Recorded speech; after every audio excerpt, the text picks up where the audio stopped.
Luke has the images. If you don't I have have them. So the only image I'm seeing right now is a red screen with a tiny white circle inside of which looks like an atom bomb blowing up on the Pacific Ocean. Is there supposed to be a better? What's the main? Oh, maybe that's Mark's. Is there a graphic I'm supposed to click on? Can everybody hear Luke me okay? has it. Luke, if you could do the honors, that's why I sent it to you. Yep, I have it. I'll have it here for when you guys are sharing. Gene's going to go ahead and start. Okay. I don't see the screen. Yeah, all I'm seeing is this screen with a little.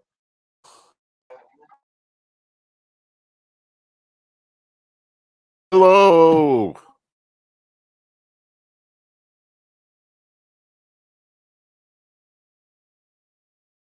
Hey. Fame, but not fortune. All right. Gene, do you want to go ahead?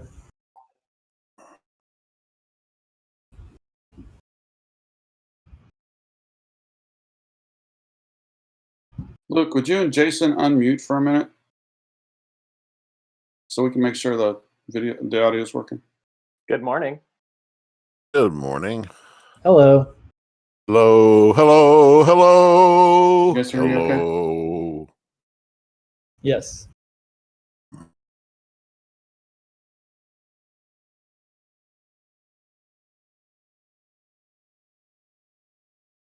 Is there a main screen? I mean, I click on all the names of people. Like I pick on every own people. We see each other. You know, there's faces on there. Is there a main? Hola, Is mis there a amigos españoles. Me You can look siento at- honrado de ser parte de este evento de Bellota Con. Gracias a Sergio, a José Luis y a todos los que han organizado esta versión virtual de su maravillosa convención anual de juegos. Bienvenidos.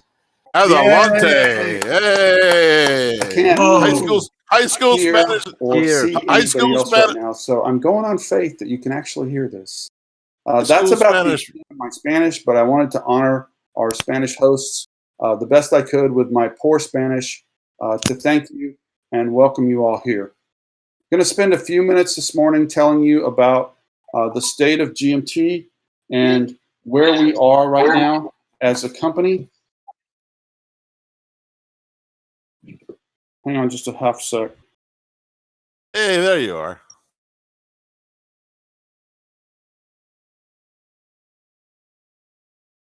Luke is texting me because apparently I should be able to hear you, and I can't right now.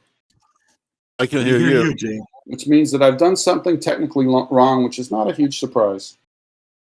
Well, take a 2x4 and bash the computer real hard. Well, I'm going to go on, and maybe we'll fix this Gene can't hear anybody problem as we go. This is my first time ever at a Bellota Con. I very much look forward to the time when this pandemic is over and I can travel to Spain to meet so many of you. Luke has told me many wonderful stories, as has Volko, of the warm and welcome reception that they've received when they came to Badajoz to play games with you all and to make and develop friendship. In spite of the pandemic, the state of GMT has really never been stronger. Sales-wise, in 2020, we had one of our best years ever, which is surprising, given all the challenges that 2020 brought. We were shut down for about 11 months and still managed to create 31 products last year. 19 of them were brand new games. Many of them best-selling games in terms of our small part of the game business. Imperial Struggle sold out 10,000 copies in about 2.5 months, which for us is really, really good. So 2020 was a good year for us in spite of the pandemic. I always look at how our teams are doing because I believe that the core strength of GMT as a company is the strength of the people that we've brought together in teams in this marvelous cooperative enterprise that I call GMT Games. Last year, we added some terrific new people to that team. Mark Simonich brought Terry Lead on full time. You guys saw his work in the Imperial Struggle maps and that marvelous box cover. So many ways he's made us better. Mark runs our art department, and he continues to recruit and bring in terrific new talent. If any of you have been looking at the Red Dust Rebellion art that we've been sort of teasing and showing you a little bit at a time in my monthly updates, then you'll know the quality and the skill level of the artists that Mark is bringing in. And we believe that's very much the future direction of GMT as we continue to improve our team on every part of our company. Under the direction of our Director of Development, Jason Carr, we've also broadened and deepened our developer base. And when you think about a group of developers in our business, the people who take a design and really help to polish it and get it ready for a final product, that's really a core strength that we have to have over time. And so Jason, in addition to being a master developer himself and heading up our GMT1 solitaire piece of our company, our in-house design house, he's always recruiting and looking for new talent, looking for people that are good fits with our team. I think one of the real strengths of GMT is that when you become a team member with us, even if it's your first game, we're generally not a one and done type of company. We don't generally take one designer for a game and one developer and one artist and then never use them again. What we're really about is building long-term relationships, which virtually always become friendships, and working with the same people again and again over long periods of time, while still being open to bringing new people into our company. And I think that our culture is one of our great strengths. So when you work with us, even if you work with us as a freelancer on Project One, there's an open door for you to build relationships and to work with us for a really long time. And in terms of what we're doing with our friends in Spain, designers as well as publishers, we're very early in that process. Several of you know that we did a game with Javier Romero, a Spanish Civil War. It's a marvelous game several years ago. But until recently, we weren't really working with that many other designers in Spain. And now we have 5 or 6 designers that we're working with on an ongoing basis. Some they're games you've seen on P500 and some you have not yet seen. We've also worked, as you know, with Chechu Nieto and a couple of other Spanish artists who continue to bring high quality artistic skill to our teams. And I believe that you'll see that continue and probably grow over the coming years. One of the last things, I'm not going to talk for very long, by the way, guys. I'm going to have a bunch of our team members talk as part of this. And hopefully Luke can help me and I can actually be able to listen to them at some point too. The last thing I want to talk about before I start introducing people is that we're trending younger, and we're doing that on purpose. We're bringing younger and younger team members in. Now, you know, compared to Mark Herman, who is a teenager in dog years, basically anybody is younger. I mean, I'm younger. Now, Mark's going to kill me later. I'm not. He's a good friend of mine. I'm older than Mark.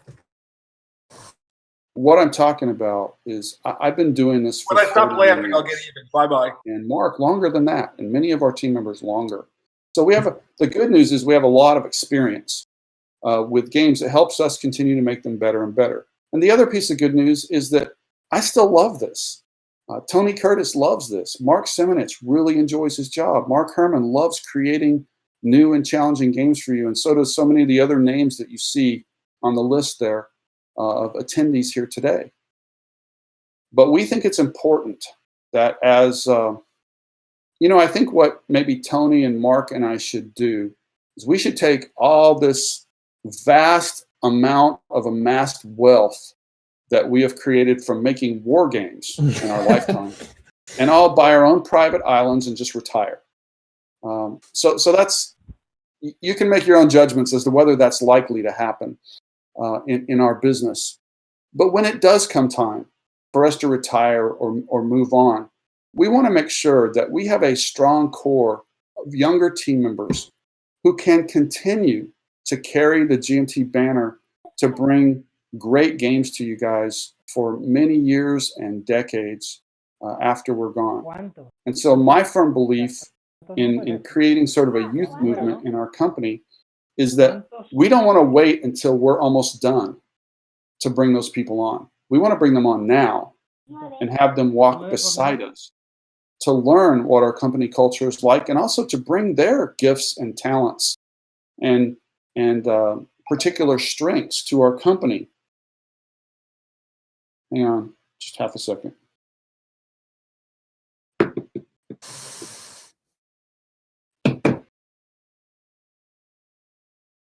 Try it now, Luke. Hello. Yes, life is good. I can hear. All right. So if you know, I guess most of your microphones are off, but if you want to say something or ask a question or interrupt me, I mean, you know, Mark Herman probably would have loved the chance to interrupt me and call me bad names after what I said about him. But feel free. I just want to. I'm almost to the part where I start introducing people, but I want to give you a few examples of the youth movement here at GMT. Many of you met my son Luke last year in Badajoz, and he's definitely, if you've seen this picture, he is younger than me. Probably not surprising, but he's somebody who really brings a lot of strength and background. He has an MBA, strong business mind, really good people skills. I hear some of you tease him about his Spanish. His Spanish is far better than mine. And he does have a lot of experience. In college, he went to Chile, and I think that's where he really grew in terms of his Spanish. But he enjoys speaking Spanish. He enjoys the Spanish culture. He enjoys meeting people there. So he's one of our point people in terms of outreach to designers and friends in Spain. And I hope that you guys see him in Badajoz for many, many years. Although I would like to sneak over there and meet a few of you too. Rachel, who happens to be my daughter, who is brilliant. Brilliant. Marketing. Yeah, see, Mark McLaughlin, he knows, right? She's the queen. She's the princess. She has the chops and the marketing side. You know, like so many companies, when you start small, you kind of do everything for a while. And then as you grow, you have to hand things off or you'd never get anything done. So I still have a few hats that I wear in this company, but I've gradually been handing them off. So about a year ago, after having her walk beside me and work together for 4 years, Rachel became our full-blown marketing director, and that's her area now. And you know, I still help with marketing a little bit, but Rachel has it. And I have every confidence that if something happened to me or I decided to retire, that Rachel could run that part of this company without my help for many, many years in the future. And I think those of you who've worked with her know that that's true. Somebody we brought on a few years ago, who maybe is the most impressive, or one of the, it's hard to say the most impressive because I'm surrounded by people who are impressive in our company. But one of the most impressive new hires we've brought in is Jason Carr. Really organized, really knows games, incredibly smart, understands the game design systems, and he plays well with others. So, you know, it's the trifecta. I mean, he's got all of that.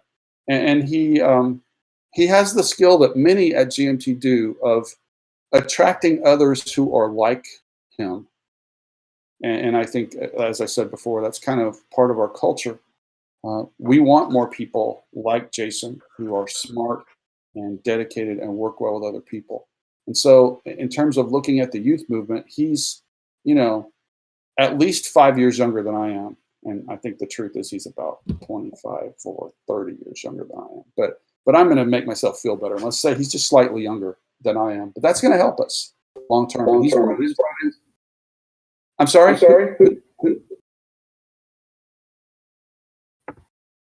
That's Jason Carr. Somebody unmuted. We're getting a lot of feedback. Oh, got it. I hear you, Jason. Did I make you blush? Yeah, I don't like when people talk about me, but that's how that goes. Well, every once in a while, I just get my way, so I decided to talk to you. I talk about you. But we'll let you talk for yourself here in a bit. Jason's recently brought on a couple of new developers, and Joe DeWorst, and they are also terrific. Love what they're doing. In some ways, clones of Jason. In some ways, of course, they bring their own unique skills to our company. So as we continue to deepen and broaden that developer base under Jason, I think our future looks bright. You see some young design teams. Haven't heard a lot from them lately. I think Voko's on this call, but Voko's son and a couple of his people that he knew from college created this game called Mystery Wizard, which is terrific. And hopefully at some point soon, we're going to see that in the final production channels. I want to say something else because there's people that we're bringing on team members all the time. We stay open to that. Fred Serval, is Fred on this call? I can't see that right now. Yeah, I'm here, Gene. Okay, Fred. Well, Fred organized something last fall along with some other people. Some of them are team members called Consim Game Jam, and I just can't tell you how much I love that.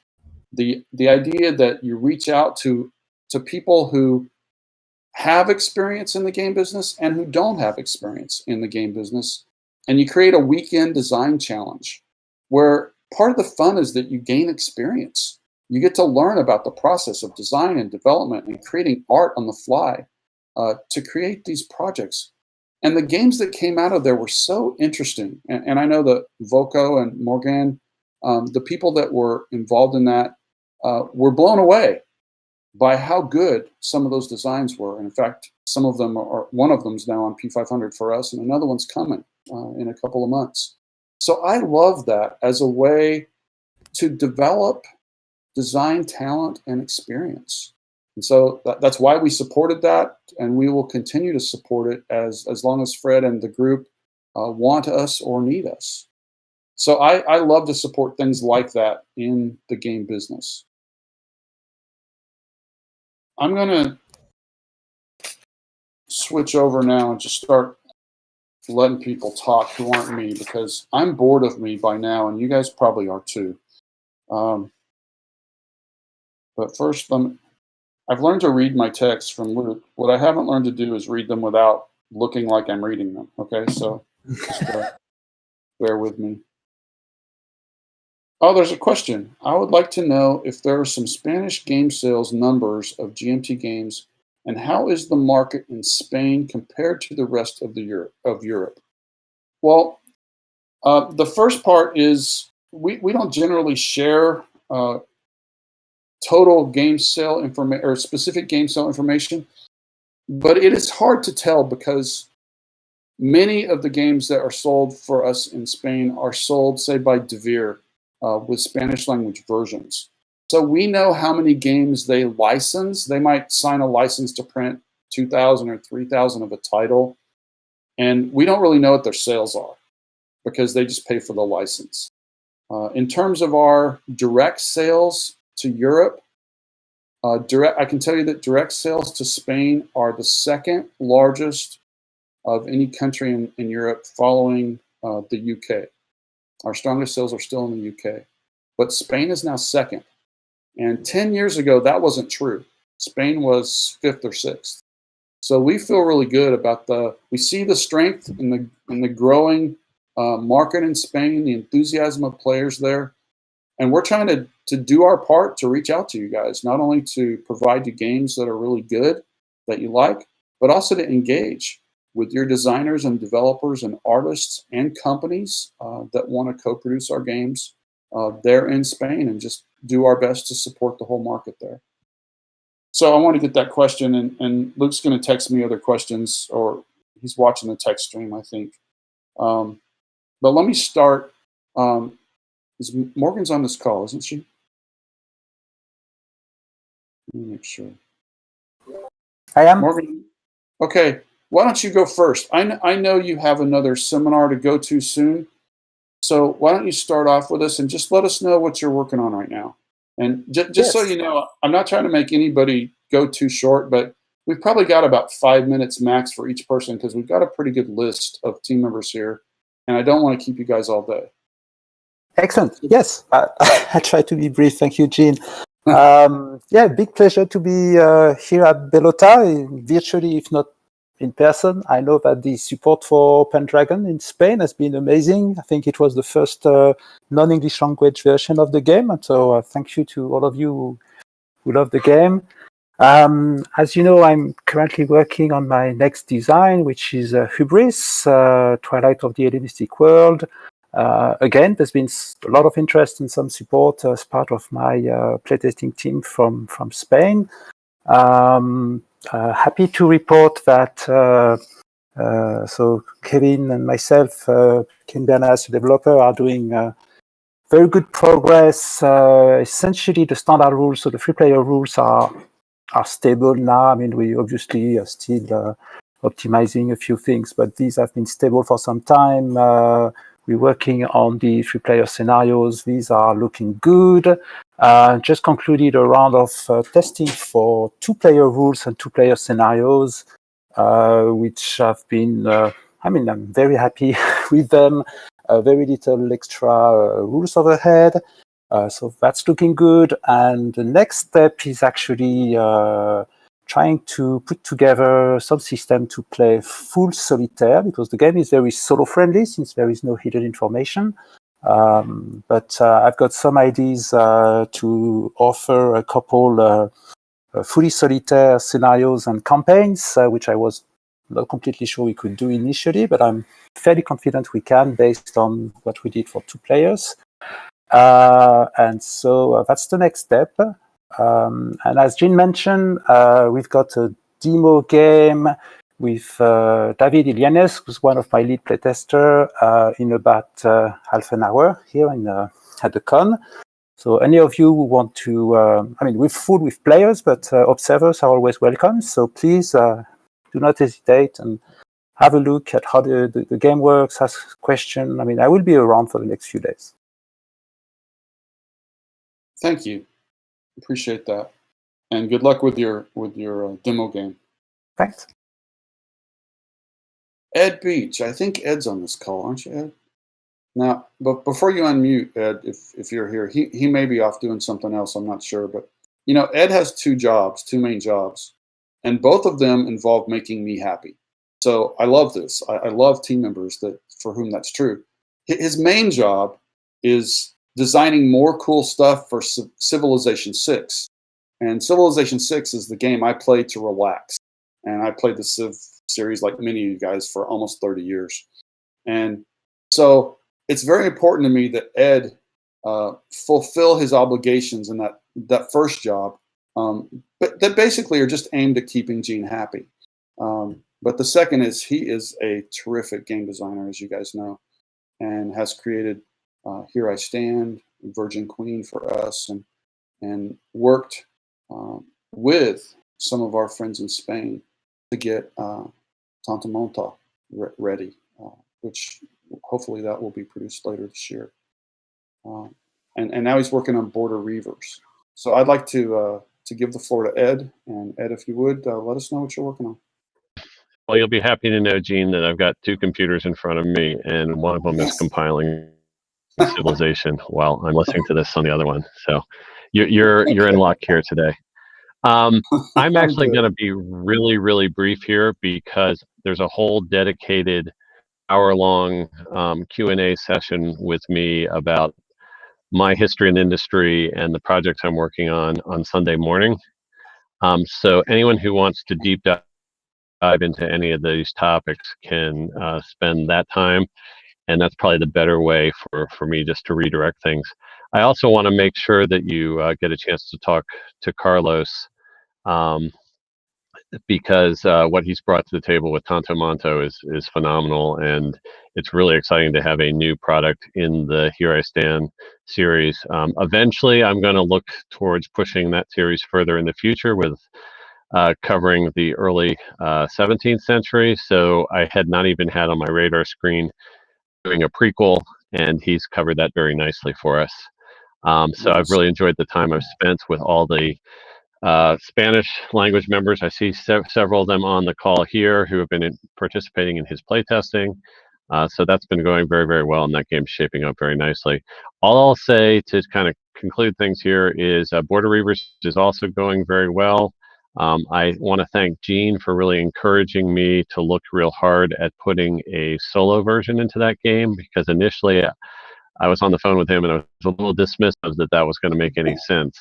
But I stuck with it. He planted a seed there, and now it's developed so well that we just made a decision recently to break off the rule books, like was done for GMT Space Corps, and have a dedicated solo player rule book. That's in place. We just had a few people go through that version of it to make sure those rules are solid.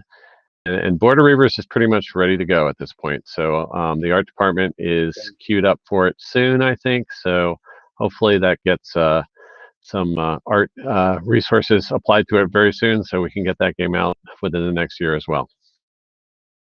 Great. Thank you, Ed. I appreciate that. I wonder, Carlos is on here, isn't he? Tell you what, I'm going to give Carlos a heads up. I'm going to have you go next, Carlos, on Tanto Monto. But first, Luke sent me another couple of questions that I think I'll try to answer together. The question is, I'd like to know if Brexit will have an impact on P500 delivery to Spain, customs delays, and the others like it, any changes in the Euro-friendly policy from internal in the US with the presidential change and Brexit. Okay, well, on the presidential change, that's way above my pay grade, so I don't know what's going to happen. But where we are right now, we started about a year ago with Brexit in mind to move the EU part of our P500 shipments to go through UGG in Germany instead of through the UK. So now that Brexit is finally a reality, it's really not a problem for us. We send our P500 Euro-friendly deliveries for the UK to Second Chance in the UK, and they send them only to the people in the UK now. And we send all the rest to UGG, and they spread them throughout the EU. So there's absolutely no change for us right now, and no real impact of either Brexit or the new presidential situation. Now, I'm kind of hopeful that a new administration at some point will improve trade relations with the EU. But I don't know that that'll happen. If it doesn't, I feel like we're still in pretty good shape right now in terms of sending through UGG. Honestly, long term, I'd love to find a partner in Spain to do that type of fulfillment. But for now, I think we've got that covered. I hope that answers your question. I'd like to go to Carlos Diaz now and talk about Tanto Monto, if Carlos is with us.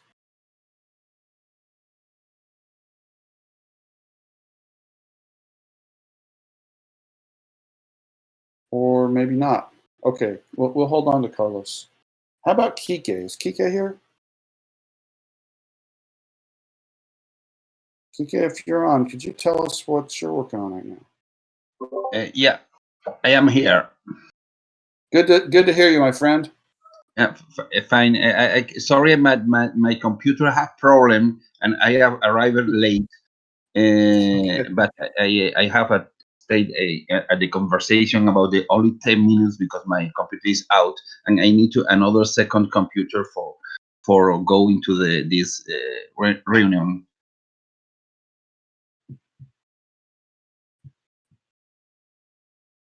I don't know if Mark or Fred or Dick stand in this meeting or not. I'm here. I believe they are. And Jim. I'm here, Kiki. Keep going. You talk on Council of Vienna. Okay, thank you.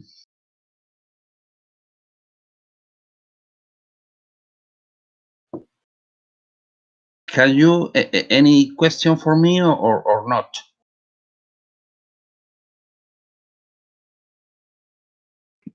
Kiki, why don't you tell them about where Council of Vienna is in its production cycle? In the production now. See, I don't know exactly. We have at this moment we have many playtesting. Also in Spain and the United States and other foreign people. I think that from France and from Britain. And our problem now is this is the balancing between the complexity of the rules and the simplicity of the mechanical. This is one decision for the team deciding the end of the game. And another question is our goal for put one solo game for 4-player games. This is a difficult goal from GMT, but we reside and put in the market because we think that is very important now. The solo game for the market. This is very difficult because this is 4 players, and one bot for 4 players is difficult. But I think that is necessary, and this is testing now the different bots for the players and for the solo game. And we need to receive the final touch from Mark and from another people from GMT for the side began the production of the game, because for us it's necessary only minimum for my idea, minimum minor change in the rules or in the game. Sorry. Thank you. Thank you. Anybody else have a question for Kike? Sorry, Fred and Dick and Jim can explain better that like me because they are working exactly in this part of the game, rules, solo game, and the developer of the game is Dick Sauer. Do we have Fred Schechter or Dick Sauer on this call? I didn't see their names. It's possible. Fred I think that is Fred's here, Gene, somewhere. All right. I'd love to have Fred jump in right now if he's here with us and just tell us about that. Fred was here earlier. I don't know what happened. I think he is having some technical difficulties, and I don't see Dick in here either. Anyway, Gene, I can pick up on the rest of it when I go later. Okay. All right. Thanks. So what I want to say I want to say something about Kike real quickly. I don't know how many of you were at Consum World Expo in the summer of 2019, back when we could actually do those things. But Kike was so impressive, and I really appreciate it, especially now after just trying to do as simple a thing as to greet you all in the beginning in the Spanish language, which is not, as you can tell, nearly my native language. At the GMT seminar in that summer of 2019, Kike got up and presented in English for about 10 minutes and told us in great detail with not easy English words. And I marveled at that, and I really respect and appreciate that. So I just, you know, the quality of the people that are involved with GMT is not limited at all by national boundaries. We find wonderful people everywhere we go, and that's been true, especially in Spain. And so I just want to say that about Kike, because he's a really good dude. Speaking of really good dudes, is Mark Herman still on the call? Hey, Mark, wake up. I'm here. I have to push buttons to get on. No, turn my microphone. All right, buddy. Tell us what's going on in your life.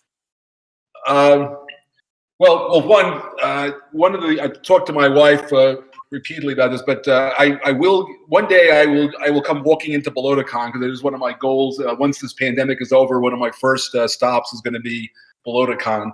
I will note for all my good friends in Spain that, you know, in New York, where I grew up, there's a standardized test, and you cannot graduate from high school unless you can pass a language requirement. And I took Spanish, and it's a 50-question test, and I managed to get a 66. So basically, I came within one question of not passing high school because of one question in Spanish.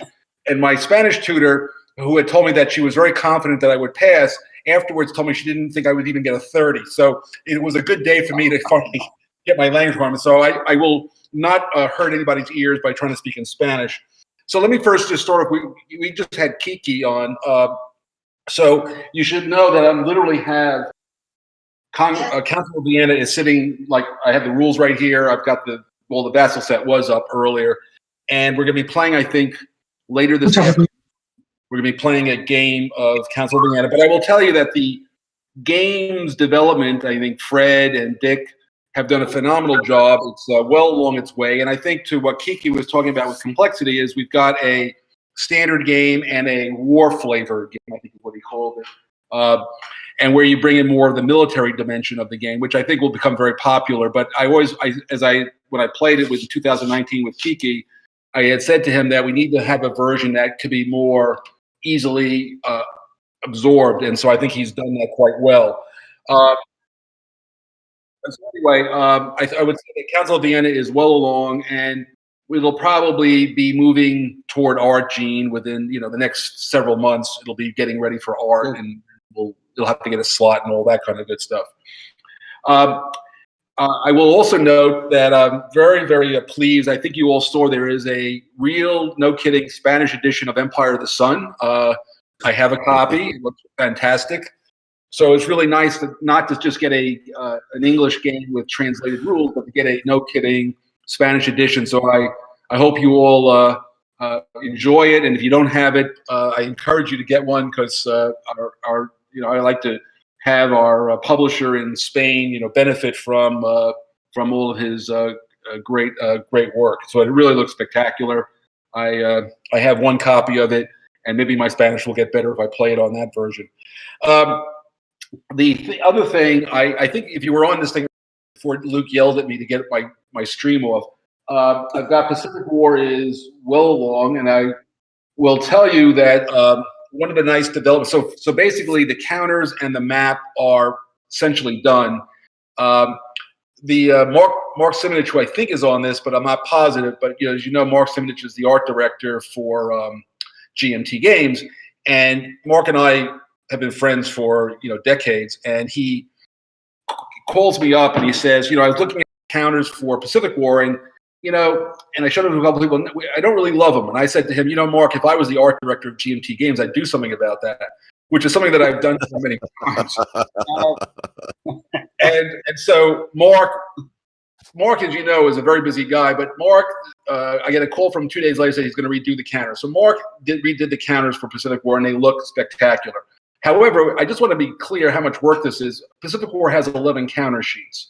So it was like he did 11 games, and he did a phenomenal job with the silhouettes and the layout. It's great. So right now, because of all the scenarios in the game, we actually are having a gentleman named Bill Alderman making 3 sets of the physical sets of the game, because I'm too old to use all this Vassal stuff effectively, and the only way I can check setups for 28 scenarios with 1,000, 2,000 counters is I have to do it physically, and so we will be checking it physically, but it's well along. And then the very, very talented Kai Jensen is rewriting the rules, so the rules will be redone after all these years. So if, one of the good things about the original game was I wrote them from like simple scenarios to complex scenarios, and and as a way to learn the game, it was very effective.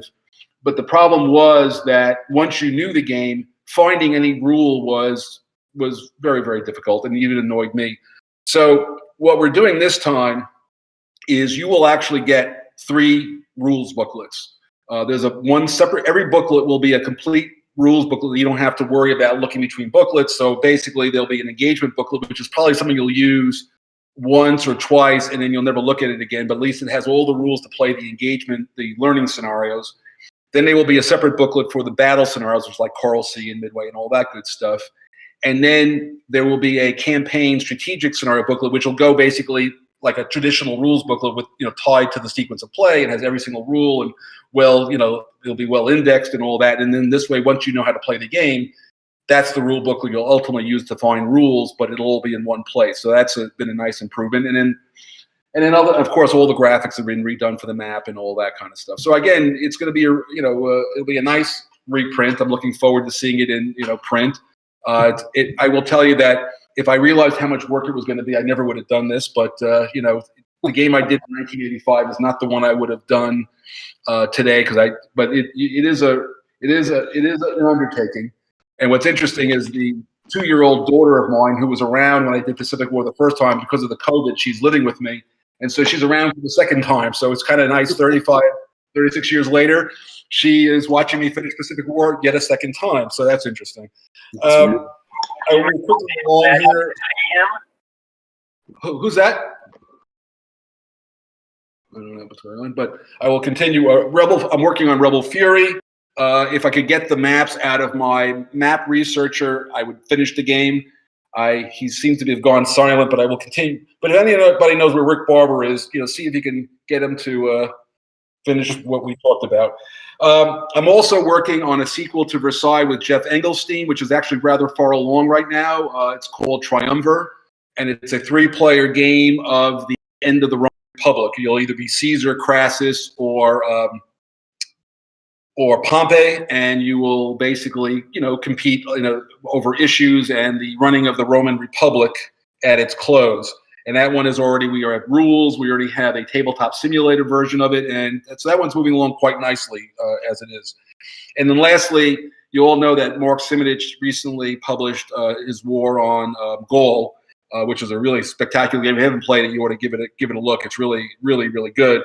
And going back to that same concept world, when he and I were last together, I was already working on a Roman Civil War game, a classic CDG. And when we talked, the two systems that we were working with, because it's the CDG, were very, very similar. As you know, Mark was, I did We the People, and then he did Hannibal. And so those two games, we spent a lot of time aligning our thinking on how to do CDGs. So there is it's not a sequel to, but uses very similar systems in art and use like that. Roman Civil War will be sort of a 2-player series, one by Mark Simonich and one by Mark Herman. They'll be different, but they use a fairly common rule set with obviously his changes for the Civil War. And Mark already has in his hands a sketch map that he's when he gets some time. In fact, if he wasn't doing Pacific War counters, he probably would have done it already. He's going to render my sketch map for the game into something that I can use in Vassal. So with that, I turn it back to you, Gene. I hope I didn't run too long. That's what I got. Always interesting, Mark. I always love to hear what you're working on.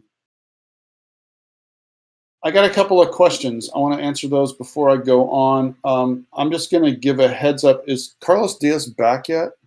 Or is he here? Doesn't look like it. Okay.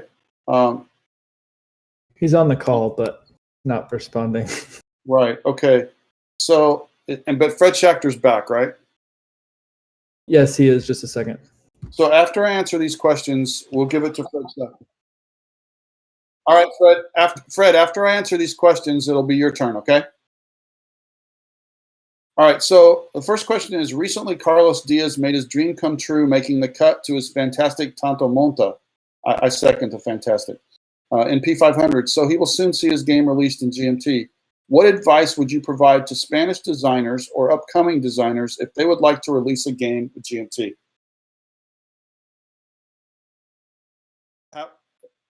Have a conversation with me, with Andy Lewis, with Jason Carr, is one thing. But more to the point, I would look at what some of your Spanish designers have done, what Carlos has done, what Kike has done, in terms of looking at an existing system and seeing if, and then creating a game that is their passionate era of history or their passionate topic that works within that system, and then contacting the system designer. In the case of Congress of Vienna, it's Mark Herman, or in the case of Carlos's game, Tonto Monta, it was Ed Beach, and seeing if those guys would be willing to work with you. And very, very often the answer is yes. Well, the easiest way to get a game published and to get orders on P500 is to partner with one of our designers who already is successful and already well known. And so that's one way I'd say it's a quick way in with GMT, is to find a designer whose system you like, that fits a topic that you like, and see if you can work with them on kind of a co-design arrangement for your first one. And then we move on after that. I hope that's helpful. The second question is about success and failure. I'm trying to get it up on my phone here real quick. Hang on. I'm so not transparent here, or I am transparent, I guess. Recently, let's see. So GMT is currently one of the top companies in the wargaming industry, but during the first years of the company, when things used to be hard, did GMT have any critical moment of making you think about giving up, or your history has always been successful? So I'm laughing because in the beginning, GMT was kind of me. The other two guys lasted for about 4 months, and then I bought them out. So there were a lot of years in the beginning that were lean years.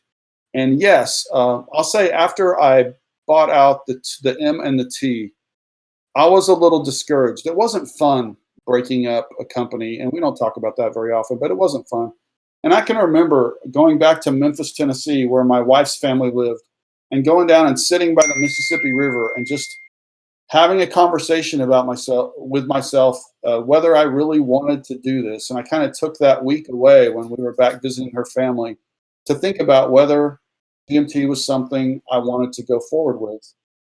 When I came back, I had that infamous phone call from Richard Berg, where Mark Herman, if he told you the story, he would say that was the call in which Richard sold him to me in indentured servitude. But the truth is, it was the call when Richard told me there was this game about Alexander that I should take. And I told him that I didn't really think Ancients games would sell, which tells you what I knew. And about 30 minutes later, I got a phone call from a guy that I had never actually met. He said, "Hey, Gene, this is Mark Herman." And I still remember his exact words to this day because it made me laugh, but it also made me pay attention. He said, "Do yourself a favor and take this Alexander game. It's going to be great." And I sat there for about 10 seconds and I went, okay. And so I guess that was one of the first okays that was really good for GMT. But it came on the heels of really seriously considering whether this was a trajectory I wanted to put my life on for a long time. So yeah, it's not 100% always success. And to this day, we fail at things. But when we do, we learn, we pick ourselves up, and we get better. All right, Fred Schachter.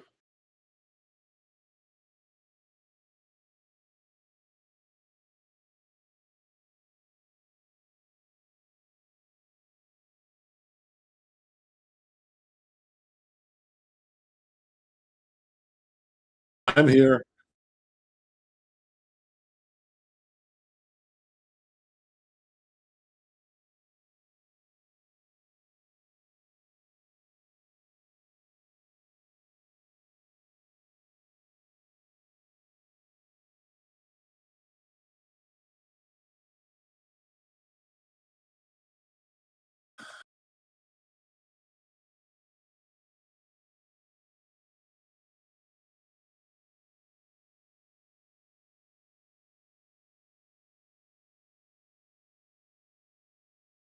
Viable, private publisher.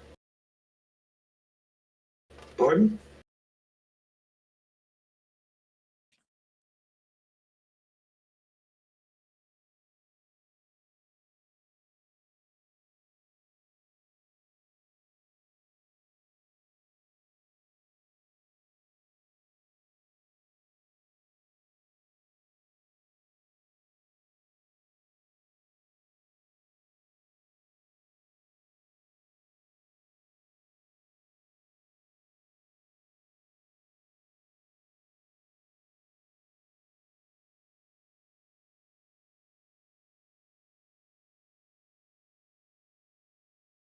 Yes. That was talking. It's Fred Schachter.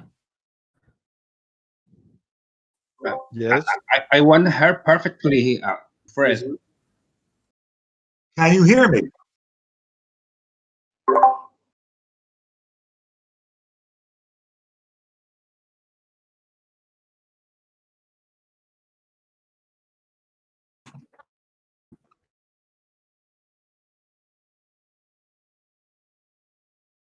Can you hear me now? I'm not on mute. Oh, you hear me? Good.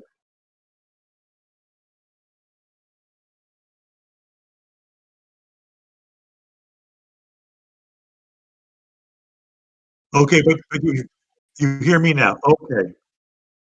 I'd like now to invite Mark McLaughlin. If you can join me, I'd like to say a little bit about our partnership, because Mark McLaughlin and I have done a number of games with GMT in successful partnership with Gene, Tony, Mark Simonich, and the entire team there. And Yeah, Luke, if you would. I'm here. I can hear you. Can you hear me? I hear you fine, Mark. Mark and myself, we're kind of like he's Grant to my Sherman. We work very well together, and it's been a pleasure working with Mark over the years.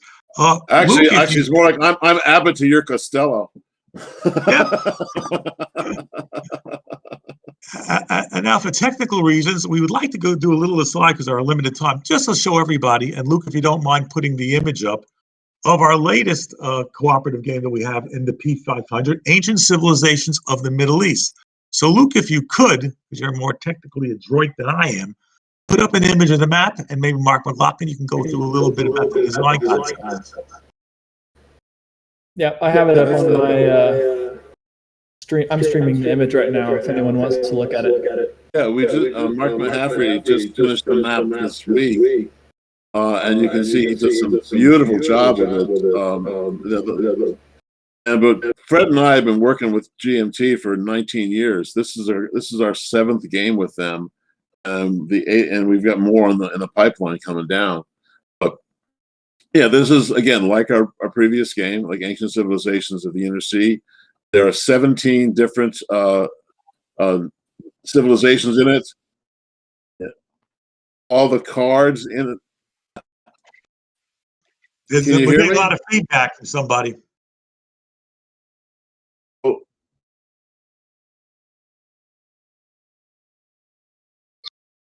All I'm hearing is some guy speaking Spanish. I'm sorry. Sorry, continue. Everything's fine. Yeah. Okay. But like we just finished the cards the other night. All of the cards have an appropriate verse from the King James version of the Bible for every one of the cards, like "Let my people go" and things like that. You can see. We decided to go. Luke, if you put up the image of the cards. It's up there now. That's not going to be the backing of the fake card. That's a placeholder.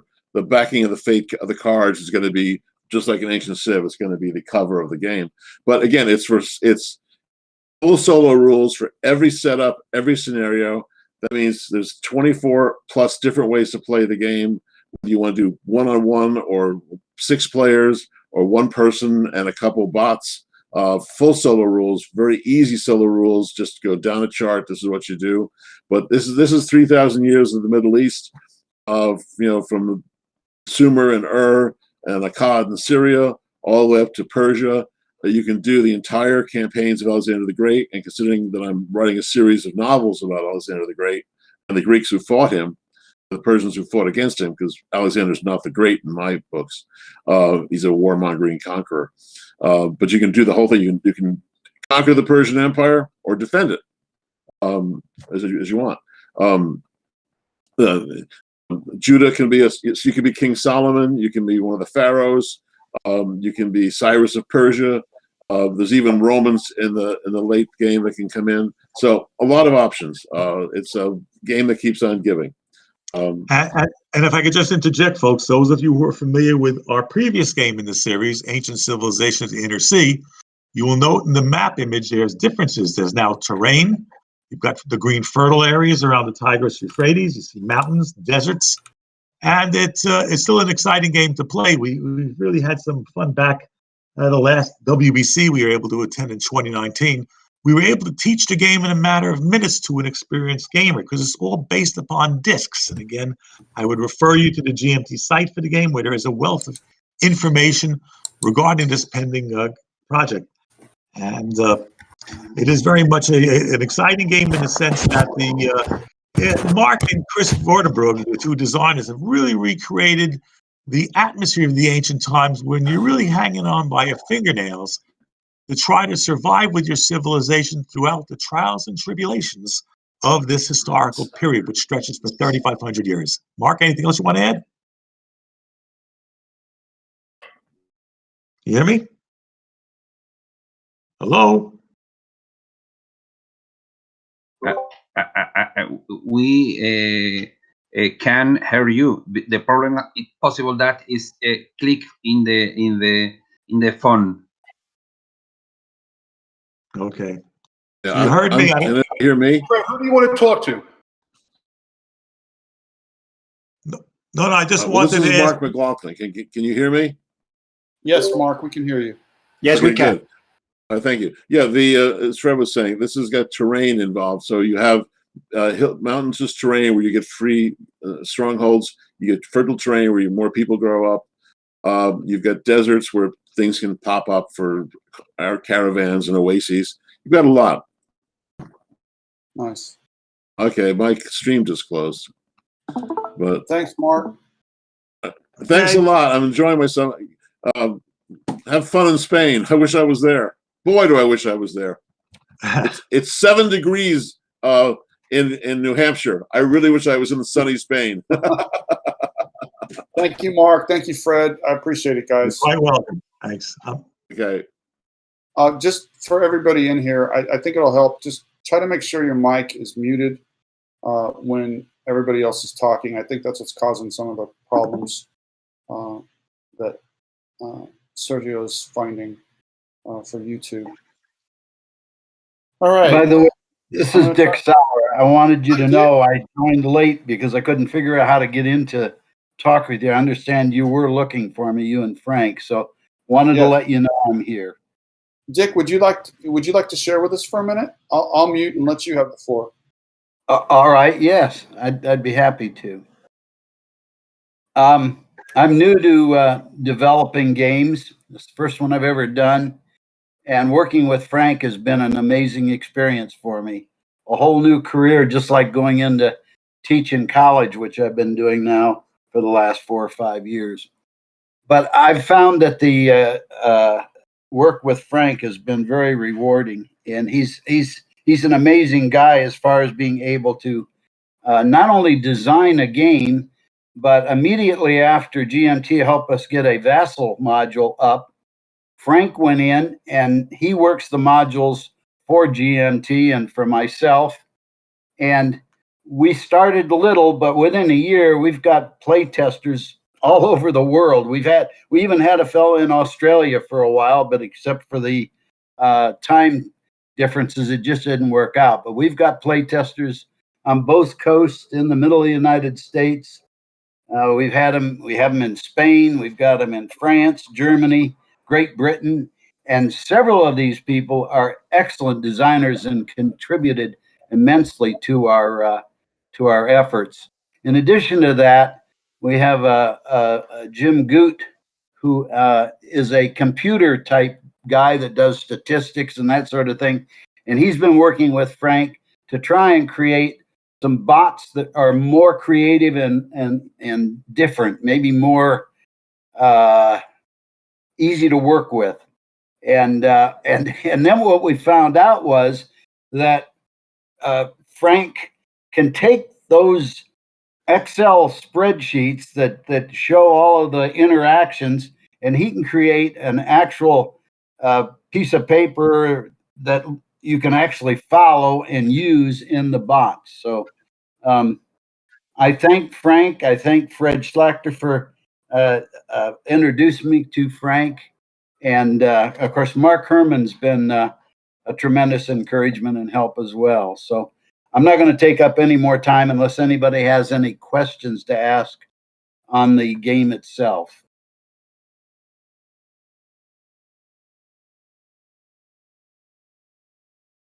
No Thanks for questions?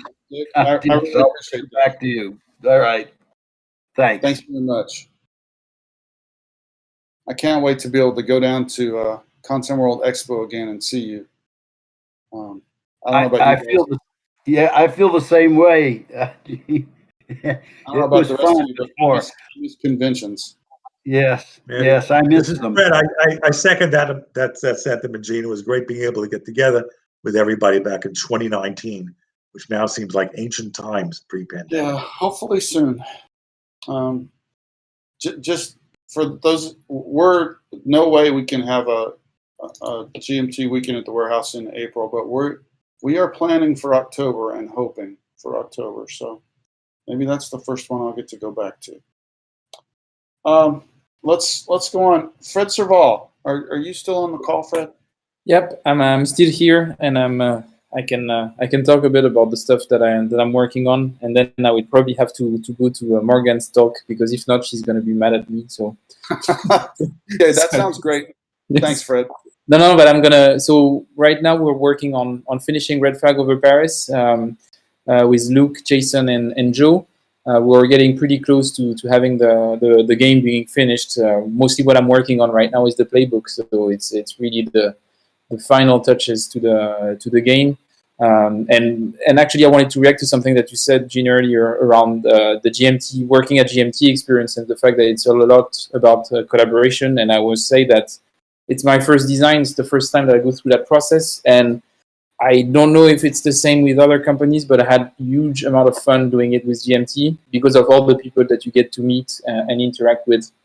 And I definitely, Luke, Jason, and Joe are great examples of that. It's really fun to work with them, even if Jason bullies me from time to time. And even spending some time with Morgan, arguing for hours about game design is also super fun. So it's really, really amazing. So right now, Red Flag over Paris. On the side, I've started working quite a lot on a small game called A Jest of Robin Hood. That is a small coin game intended at a younger audience, so a bit of a gateway game into coin. And I hope that we'll be able to talk a bit more about it in the future. We have a playtest starting next month, so that's going to be really fun. And I hope to have maybe an announcement for a new content game jam in a few months. I just have to get settled in a new country and a new home before that, and just make sure that the team is on board. And once this is on, I would be more than happy to kick it back again. And I saw on Twitter a couple of months ago that Mark Herman was on to be part of the jury.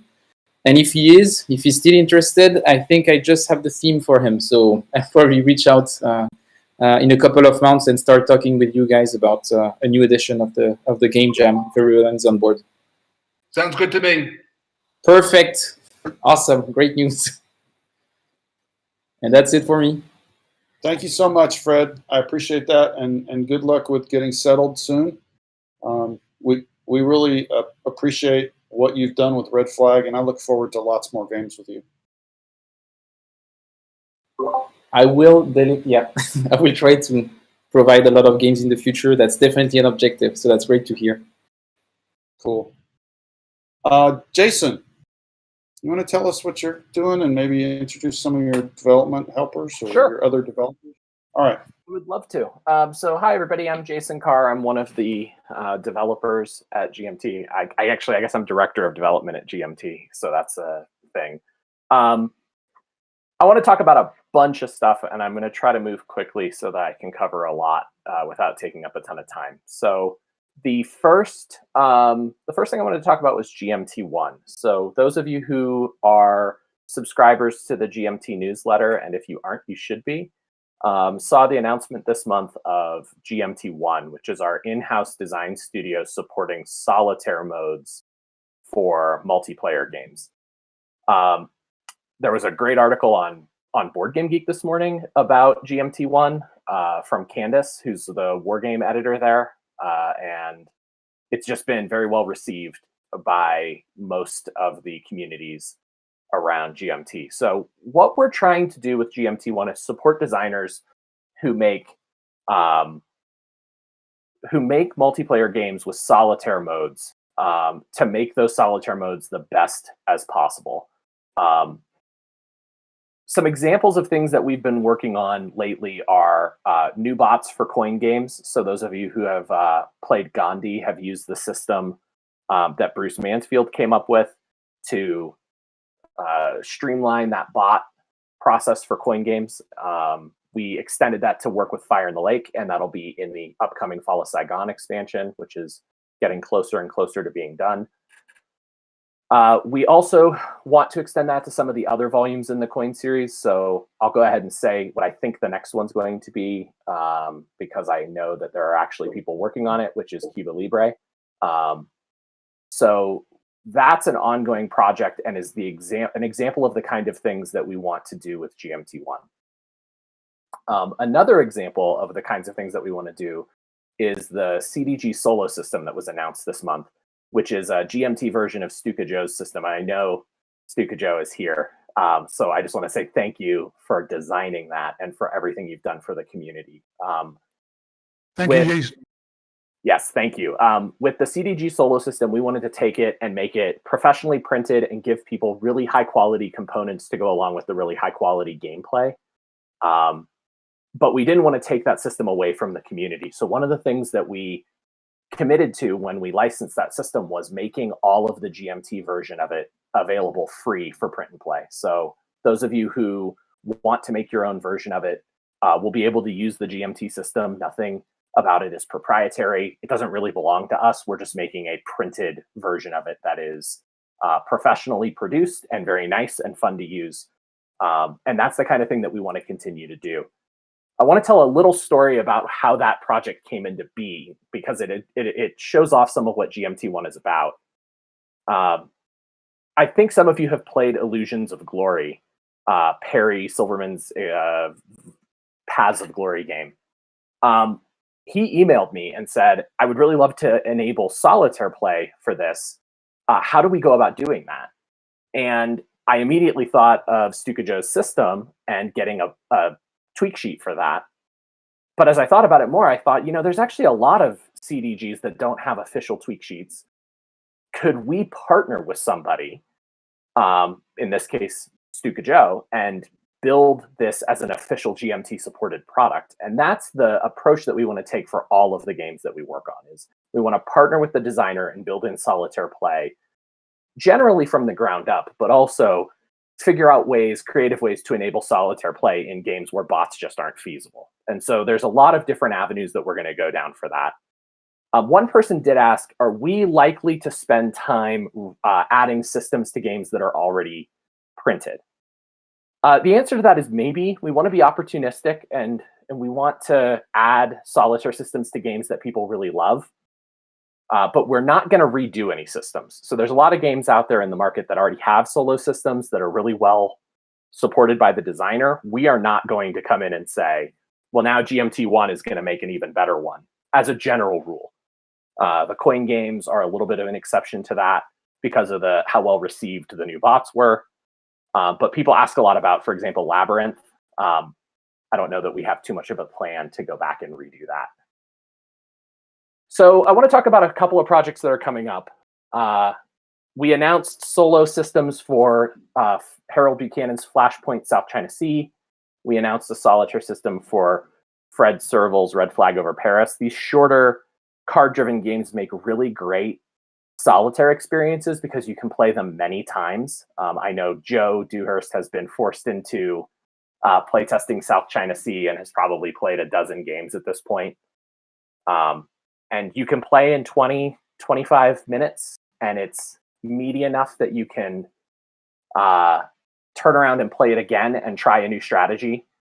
And it's a lot of fun to be able to play those games repeatedly and experience the story with a solitaire system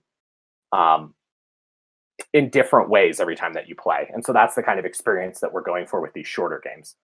Another game that is similar to that in its scope and solitaire system is In the Shadows, the game that was announced about the French resistance in World War II.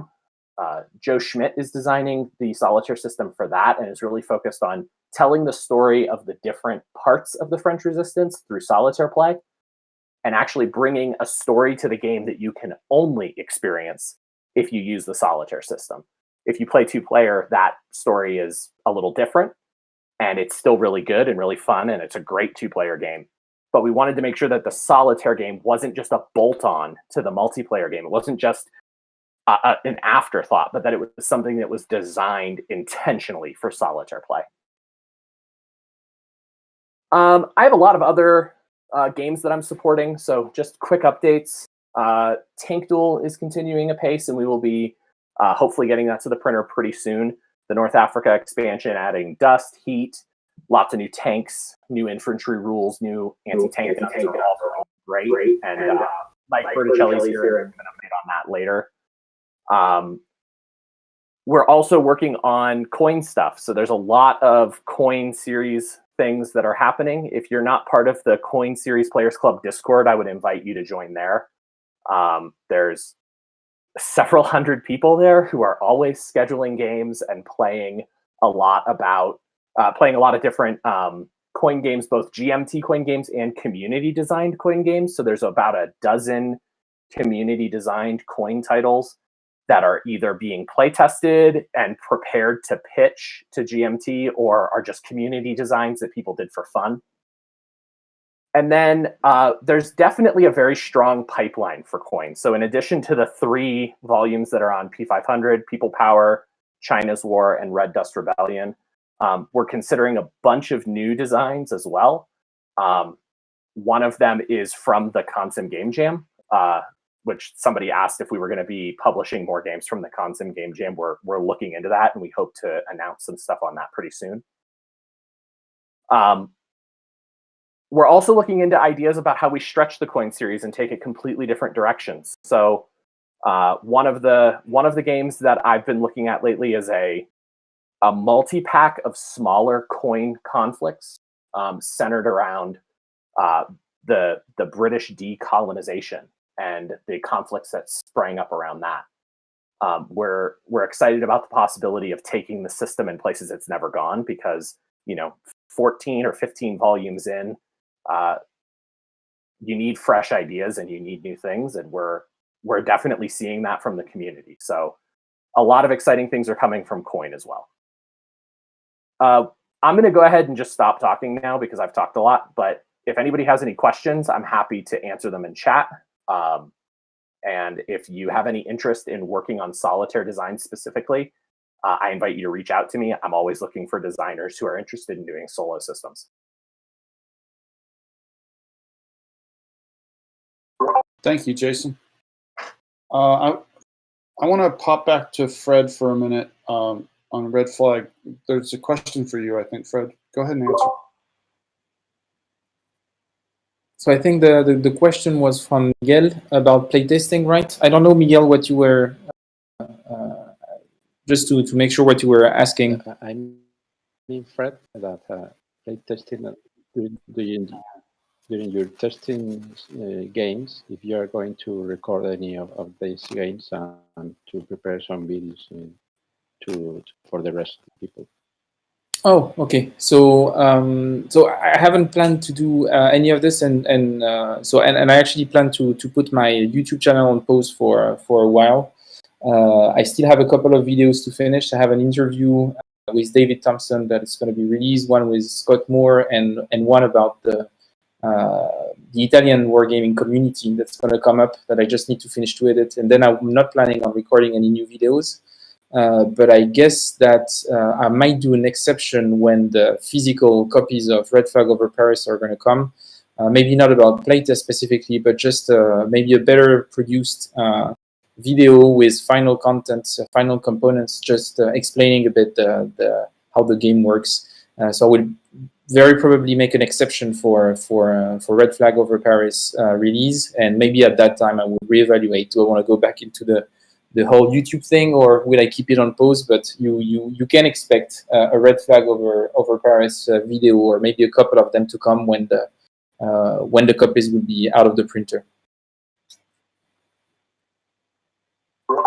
Thanks, Fred. I appreciate that. We've heard from Jason. What about Ken? Ken, are you up on the call?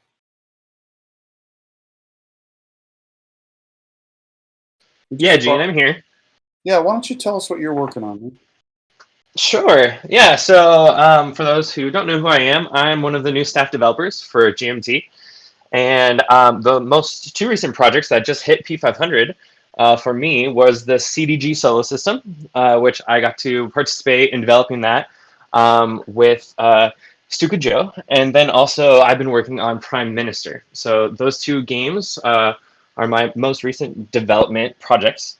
CDG has been the solo system has been talked about a little bit, so I probably won't go into that much. But Prime Minister has been a really cool project to work on. So one of the things that I think Prime Minister kind of brings forth in the space for GMT that is a little bit more unique is a nonviolent conflict, which we see in politics. And so being able to focus a game around the Victorian era Parliament was a really interesting project, and also has led to some really cool gameplay. I think one of the things I'm most excited for about Prime Minister is just the variety of games that are going to come in that box. So while the base game is really solid on its own, the game is going to not only ship with about 10 different scenarios that focus on different player counts from 2 to 4, so 2 players, 3 players, and 4 players. All of those will have unique scenarios, but also it's shipping with an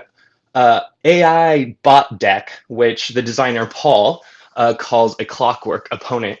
And that makes for some really solid solitaire play that's completely designed within the system, but is going to give solo players a completely different puzzle to solve than you'll get like a 4-player. So Prime Minister has been a really cool project, and really cool to see how that's coming together. Other than that, it's just been really great being on the team at GMT, and I'm really excited for some of the stuff that we're not talking about yet, but we see coming down the pipeline. Thanks, Ken. I appreciate that.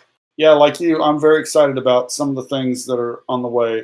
At some point later today, I'm going to send you a game, actually, from one of our designer friends in Spain. Yes.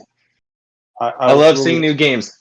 Right? I want your opinion on this, and I'm looking forward to how we can partner with him to make it a reality going forward. So yeah, excellent. We just saw a game 2 days ago that came out of the blue that I think is heading your way as well. And so we can't talk about any of this stuff yet, but I share your excitement. Totally. And I love it. I mean, I love seeing the different, it's so amazing, right? As you get further and further into this, that you always think like, how could there possibly be new ideas when board games have been coming out for so long? And there you go. Every day something new comes up, and it's just really exciting. That's kind of my life for the last 30 years in this company. And it's funny because when we started, the war game community was really averse to kinds of games that they weren't used to, that weren't hex and counter, or maybe even weren't block games. I still remember 1999 when we did Ted Racer's Paths of Glory, one of our all-time bestsellers. A bunch of our customers were really mad at us. They were like, "You're leaving us. You're not doing hex and counter games anymore. And how could you do a game like this?" And of course, it's ended up leading to pretty much our most successful line over time, with Twilight Struggle included, and a whole bunch of games from Mark Herman, who pioneered the CDG path in our industry. My view has always been, I want new. I want cutting edge. I want to do the games that our designers are interested in doing. I like it that they're always growing and learning and developing. But, one thing Fred didn't mention about P500, one thing P500 lets us do is it also lets us keep fidelity with all the customers that like the kinds of games we've done before, that don't want to do something new. For example, somebody who just wants hex and counter war games. Well, as long as we have 500 guys in the world who want those, and we have designers who still love to do them, and we've got a ton of designers who love to do them, then we can take care of what they want to see while also pushing out into new types of games and kind of following wherever creativity leads us into the future. So I love that. Very cool. All right. I appreciate you sharing with us, Ken. Is Joe on the call? I might as well get, Yeah, there's a question about Mr. President. I think I want to answer that after we hear from the rest of our guys. I'm actually, if you guys can see it, behind me there's a couple of president pictures. I'm in my Mr. President room while I'm doing this, so I could move my computer around maybe. I'm very low tech, but I could probably move my computer to where you could see some kind of cool things about the final development of Mr. President. So I'll do that in a bit. But first, if Joe's on, Joe, could you let us know what you're working on?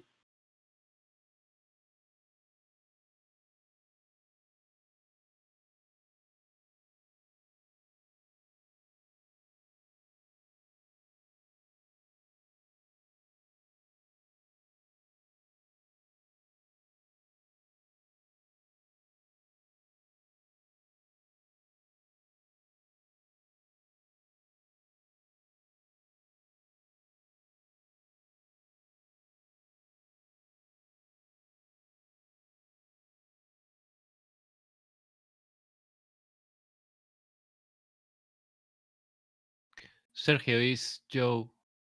Probably you have muted.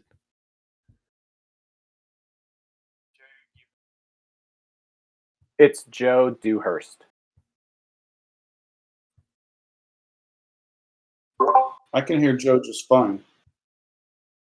Okay, can you hear me now? Great, cool.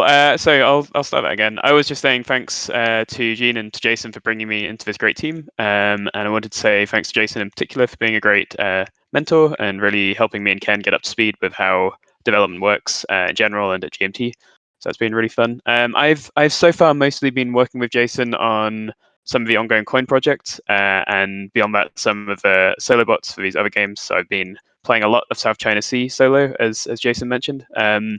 I think yesterday I played a game in 17 minutes, and some people were keeping track of when I responded, so they were particularly impressed by that. I'm not necessarily very good at the game, but I can play very quickly. So if anyone wants to try that, we can maybe have a kind of speed South China Sea contest in the future. So I've been doing a lot of that, a lot of the solo testing, solo development, along with some coin work. The other stuff I'm working on, I'm not sure I can say so much about yet. It's future projects that Jason's got me working on, working with some new designers to get their ideas into shape. So I'll leave it there, but thanks everyone. Thank you, Joe. I appreciate that.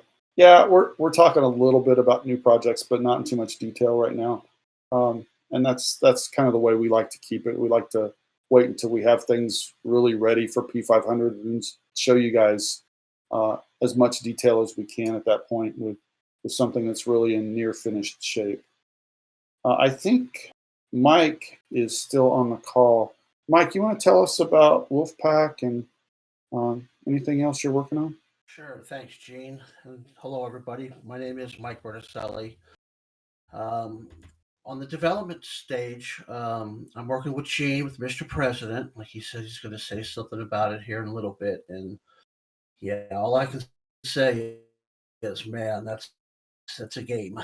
It's a big one, but it's really, really interesting, huge. It's really cool. So I encourage you guys to check it out if you haven't already. Also got some stuff recently on Fields of Fire. So there's be some really interesting things coming down the pipe for Fields of Fire. Things that I'm working on. Jason and I, like Jason said, are finishing up Tank Duel right now, the expansion, North Africa. It's going to be going to print very soon. We're very excited about that.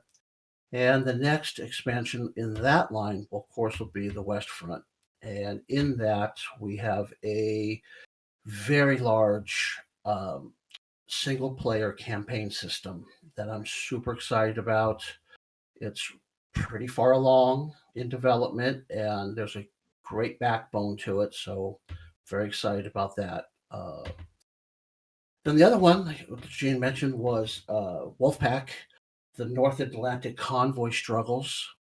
We made our 500 number in 2 months. I'm super thankful. I want to thank everybody that has, ordered it. I want to thank you. Anybody who hasn't, feel free to check it out. I will be making some YouTube videos on gameplay. Just a couple quick words about Wolfpack. One question I'd like to answer, what this game is not. keep getting a lot of questions. Is it like other sub games, some that GMT are producing and other ones? And it is nothing like any sub game that is out there. The closest that I could say would possibly be the old Avalon Hill submarine, but even there, it's a new approach to the system of submarine warfare. It is a tactical simulation. It has a mounted two-sided map. One side has a large convoy on it. The other side has a small convoy. It is a 1 to 4 player game, and we like to call it a team game because it's not a true co-op where mechanics work together and we're trying to solve some problem in the game, but it's more of a team game where if 4 people are playing, everybody has a single submarine attacking the convoy, and we're all trying to achieve the same victory, of course, by getting victory points. We're all going to have to add our victory levels together to see if we achieve that. There's a huge campaign system in it where you'll be very invested in your crew, improving them, and also the flotilla in a whole, where you'll be spending some of your hard-earned experience points to better the flotilla. And that tug of war of how much do I give to the flotilla and how much do I keep for myself type of thing. So it's coming along really well. I thank again everybody that has ordered it, and Gene, I'll give it back to you. Okay, thanks, Mike. I really appreciate that. I'm going to ask Luke if he will step in for just a minute or two and give you guys just a sense of what he's been doing at GMT. I'm sorry to spring that on you, Luke, but Percy, my dog, of all things about doing things live, he has come to me and made it very clear that I need to take him outside in the very near future or bad things are going to happen. So if you could, Luke, take this over for just a couple of minutes and I'll be right back. Thanks, guys. Okay. I have been working on Red Flag over Paris with Fred, which has been a joy, honestly. It was my first project as a developer, so everything has been new. I've been learning on the job, but thankfully I've had Jason Carr working with me, helping me figure out what I should be doing, how development works, and helping me out every step of the way. So that's been wonderful. I've enjoyed learning about development and how to be one. And it's just been awesome to work with Fred. I have enjoyed the process thoroughly, and I look forward to doing any more future projects as a developer.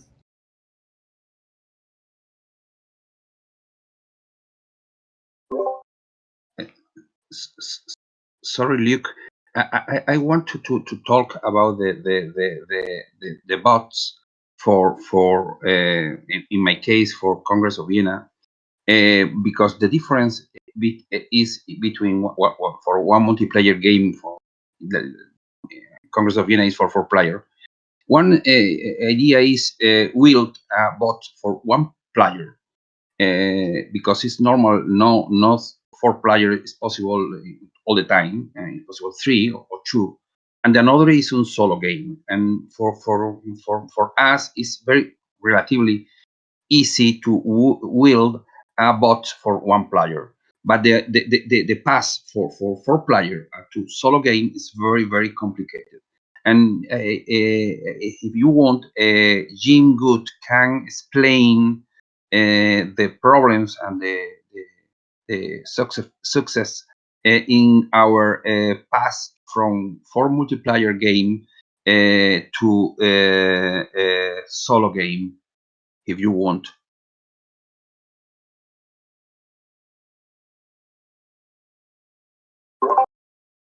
So I got a little bit of that, Kike. You want me to talk about the issues of going from a 4 player to a solo game? Is that the gist of it? Yeah, but I think that Jim can explain better that me, because the first bot example is Austrian bot is very easy, because the decision is to control it between the other players. But when we pass for 3 players bots, is another scale. Yeah, okay. Why don't you go ahead and mute again, Kiki? I think yeah, thanks. This is probably a better question, or somebody on.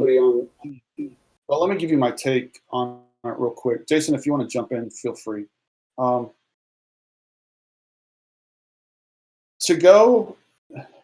It's not so hard to go from a 4-player game to a straight solo game.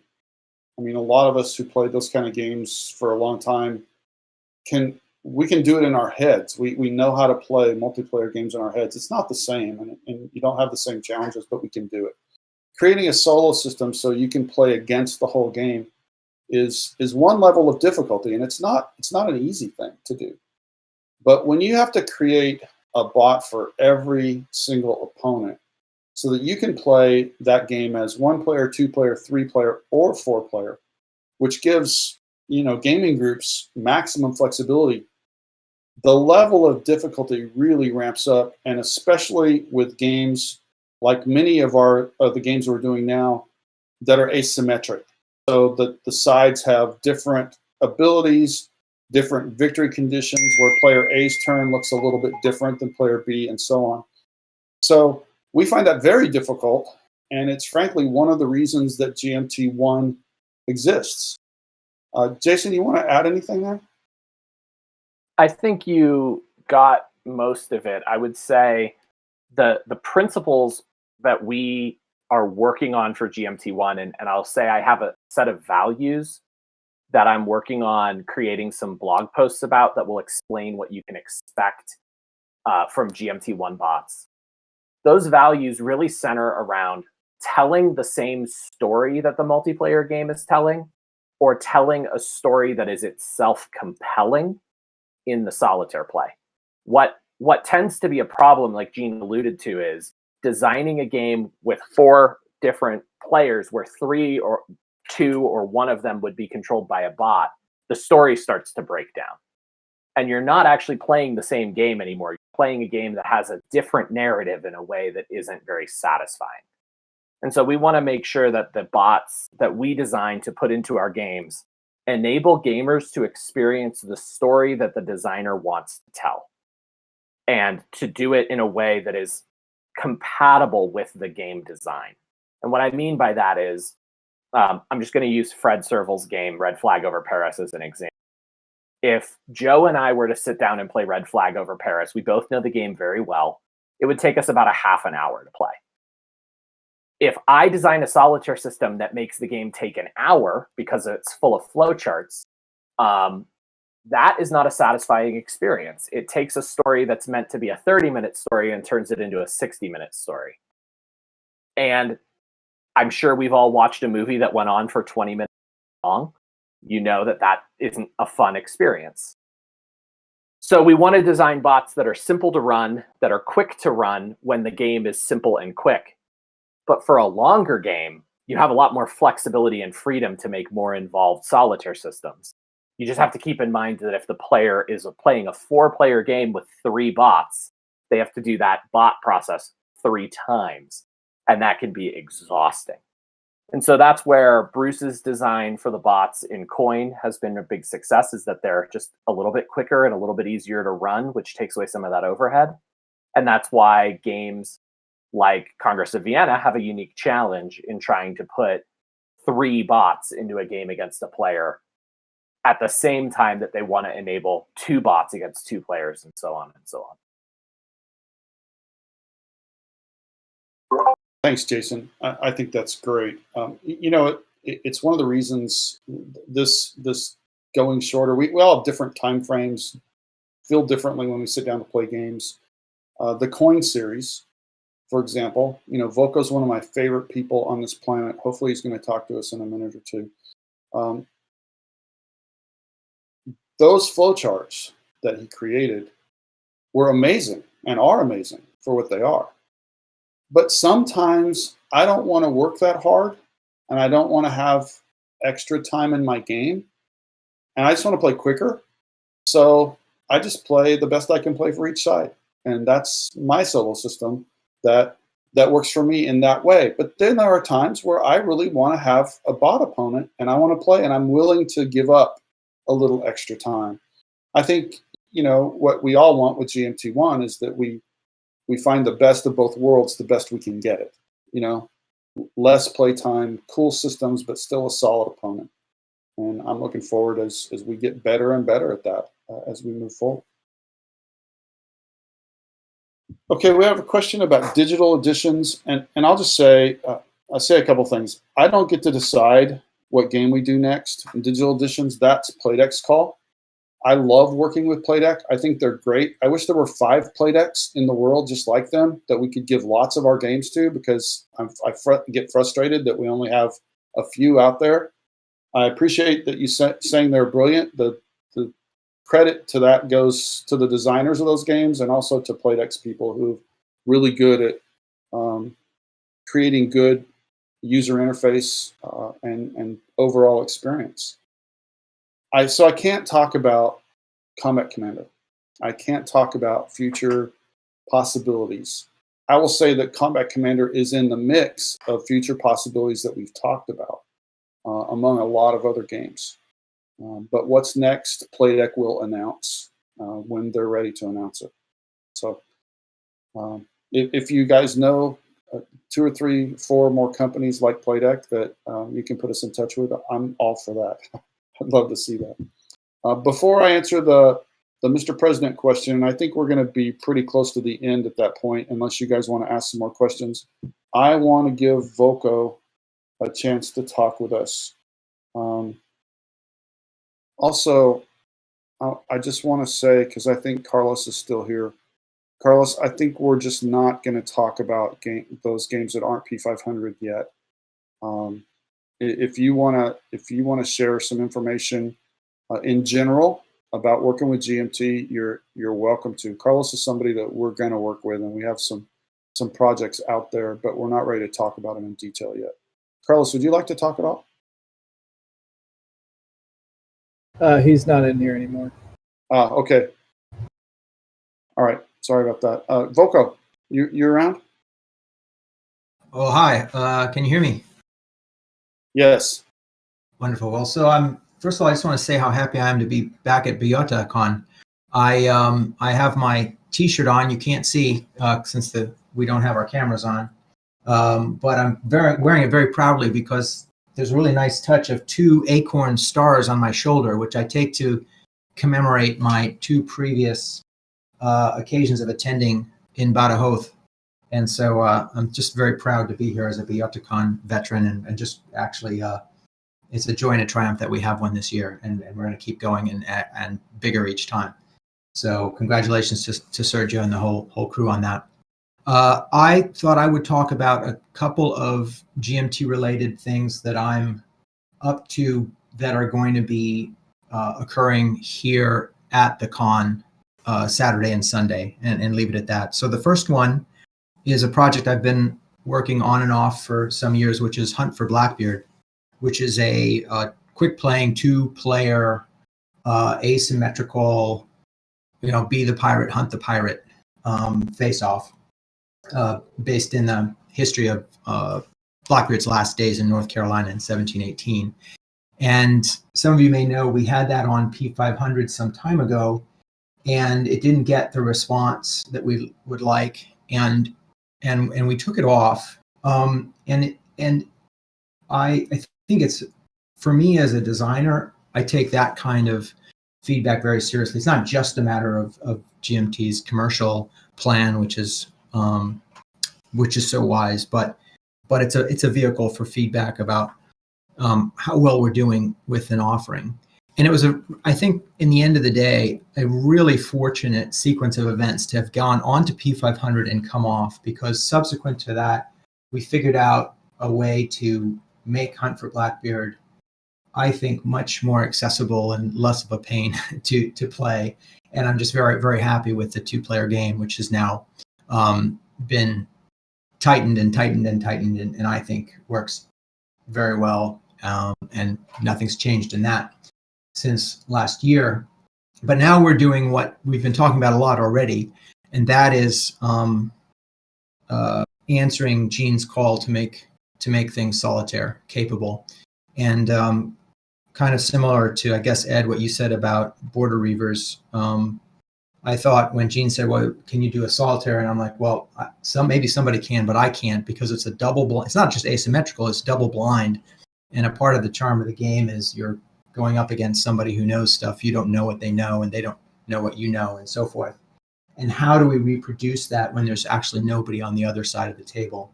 But after a number of conversations with Jason, we figured that it is doable.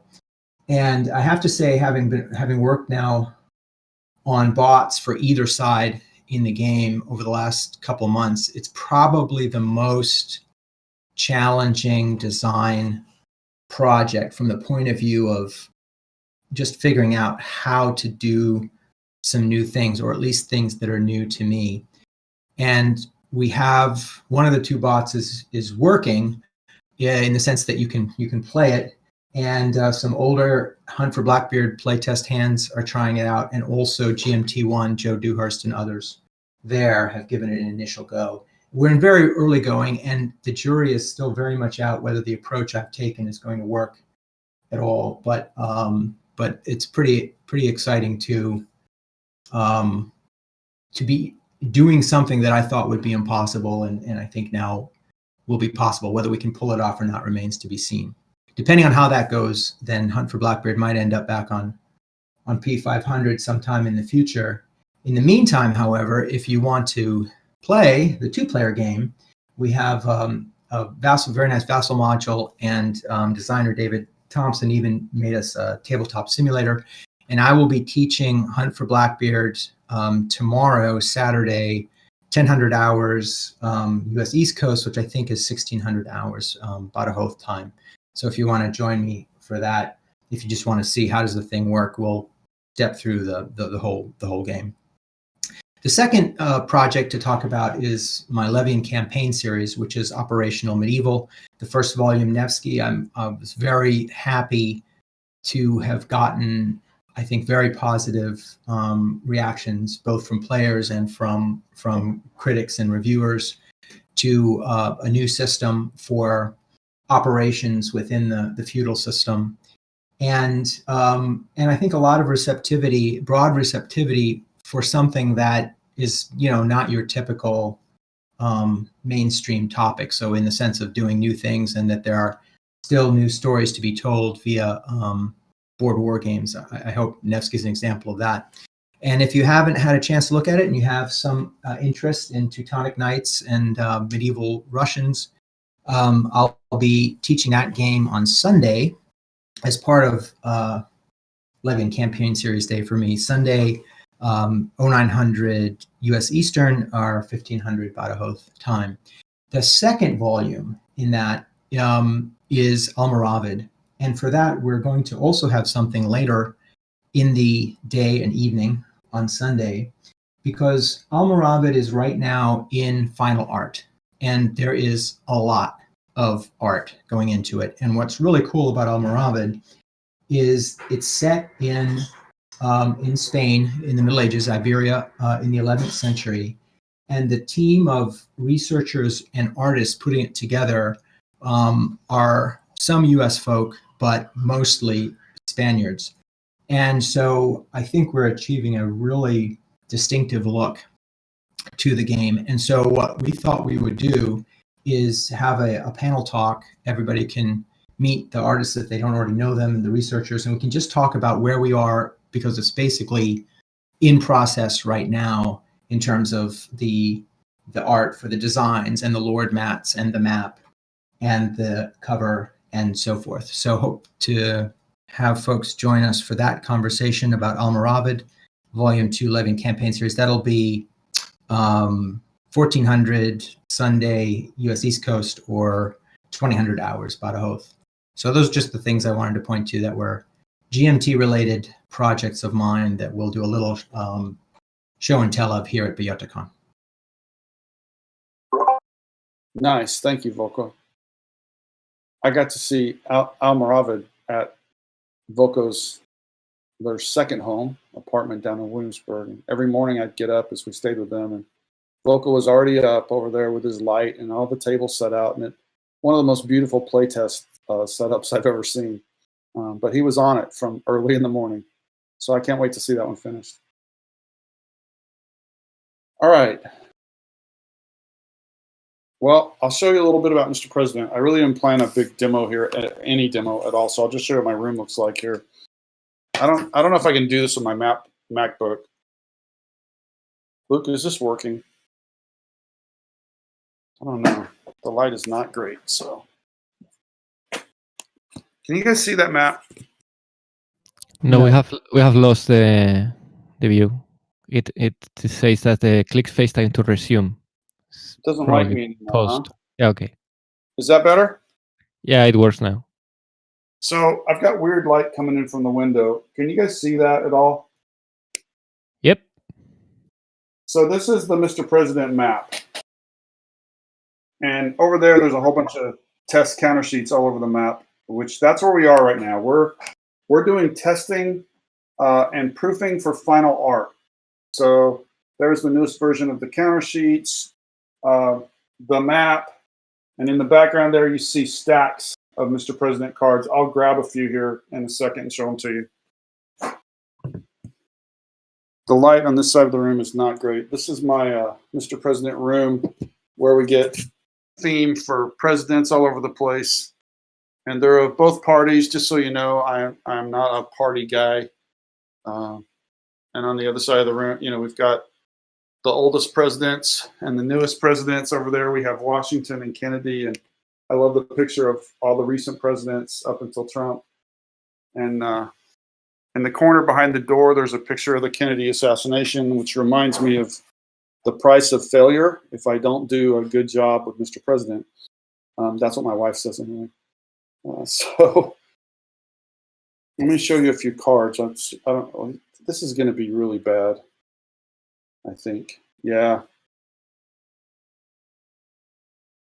Yeah, I think this is just not going to be a good format to see these in. But we have all the cards here. So let me summarize it this way. For about 8.5 months after the time we were shut down, and I guess during that time too, we did virtually nothing on Mr. President. And the reason for that is there was just so much to do to keep the company going and keep production going and all the various jobs that I do. In addition, I'm responsible for the office people here, and I take that as one of my highest responsibilities to make sure that they're safe. And as you might imagine, that was a whole new challenging thing in 2020. So for 8.5, 9 months, really nothing got done on Mr. President. And I would get these sometimes not so nice notes from people going, "What is wrong with you? Is Mr. President ever going to be real?" And, you know, I questioned that myself a couple times, actually. I just like to be done with it. But we're at the stage now. In December, we kind of got all the test team, development team back together. We printed out versions of where we were in final art. We've been working now for months with Donnell Haggerty, who's our final artist. So we do have now final art for maps, counters, and cards. And we don't have final layout or anywhere near final layout on the rules, but we do have a good set of rules, and all the charts exist. So at some point, what's left, we're going to test for probably at least a few months with the final cards and counters and maps while we can still make changes. And we're back into pretty much a final round of playtesting using the final components. And then when we're happy, we're going to send all the rule books and charts to Mark Simonich and to Charlie. And Charlie's probably going to say not nice words about us because there's a lot of it, and ask them to do that. And then at that point, I mean, the only thing that's left, Mark Simonich and I are talking right now about a box artist. So we're actually ready to start that process. So the bad news is we still want to test for a few months just to make sure. This is a big game. I mean, it's a big game. This is like Pacific War for presidents. It really is. I mean, it's not hexes or anything. But if you're looking for a 20-minute sit-down game, or even a game with really streamlined mechanics, don't buy this game. This is a solitaire game that's designed to have a deep, immersive experience. There's lookups, there's charts, there's books of charts. There's a lot here. But I'll tell you what, it's never going to be the same. Every time you play it, it's going to offer a different experience. So we've tried to be very clear in the P500s that this is not a game for the faint of heart.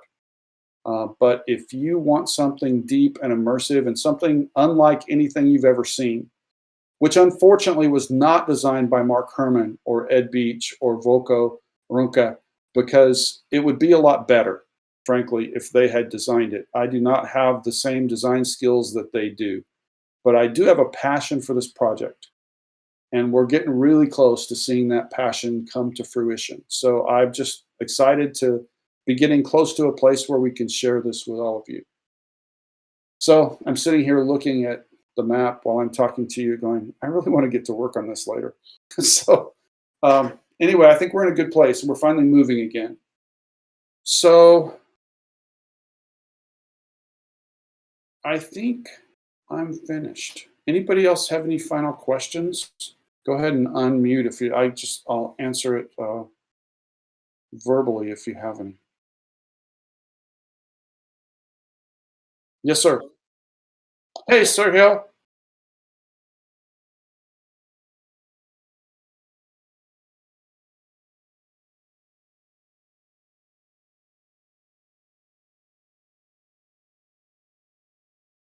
Right.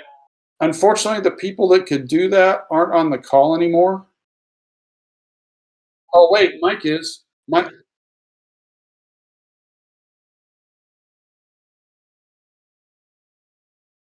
Okay. All right. Thanks. Thanks. Got it. I appreciate that. I don't know if.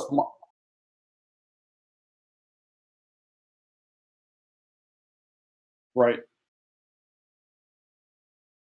I don't know if Mike is on the call, I think still. Mike, if you have something where you could like pull up the map and share that screen then, that'd be great. Or if you guys want to not, I think it's too hard for me from where I am to do that without losing the stream. Mike, are you still on? Yeah, I am. Let me see if this will live stream here.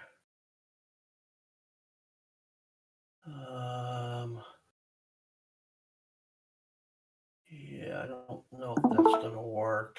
Do you just see the green screen? Yeah, I just see stream just started. Yeah, I don't see the map. Okay, well, that's okay.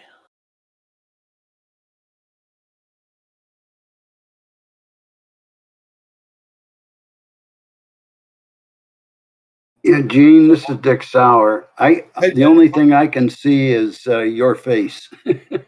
Yeah, well, that's kind of sad, isn't it?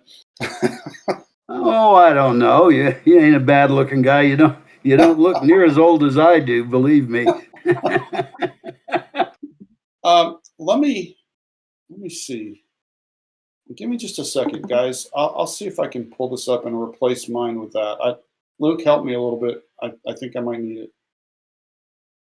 By the way, as a parting, Frank has asked me to speak a little bit about the bots in the Congress of Vienna. I just wanted to share a little bit. So when we're all done, if you give me a minute, I'll speak on it. Why don't you go ahead, Dick, while I'm looking for this image to see if I can get something. Okay. All right. Well, we've been playing with a unique system in the bots that It's a two-player version of Congress of Vienna. And you have open hands, you have limited hands, but the French begin playing as the Austrians also under some very strict guidelines. And then when Austria joins the coalition in war, then the Allied player has control of all three. But there are certain restrictions on how to compete. And of course, the Allied player is obviously trying to beat the French player. We haven't gotten to that point, so I don't even know how that one plays out. But it's been a tremendous amount of fun seeing the cards, part of the cards that your opponent is drawing. It's a very unique system and another concept that I'm sure Frank would be happy to share with the rest of the designers here. One other thing that Jim Goot has passed on to us is in the solitaire games where you've got a multiplayer game, there are some, and Jim could speak to this much better than I would, but there are some players that are so complex, like the French, that it really doesn't really play well to try to simulate those as a solitaire, one of the solitaire players. It's best in a two-player game or a three-player game that maybe, say, the Austrians or the British, we have a couple of solitaire players or bots to cover a couple, so the two players can still play against the French, but the other two are just in there following a mechanical setup. And also included in that is something that the designers have come up with. They call the God mode, where they actually play like you said, and we just if you want to do it that way, then, and we haven't decided how to introduce that into the game yet, but we're discussing it. So just add that in, and that's pretty much a wrap up on it, unless either Jim or Frank want to add to it.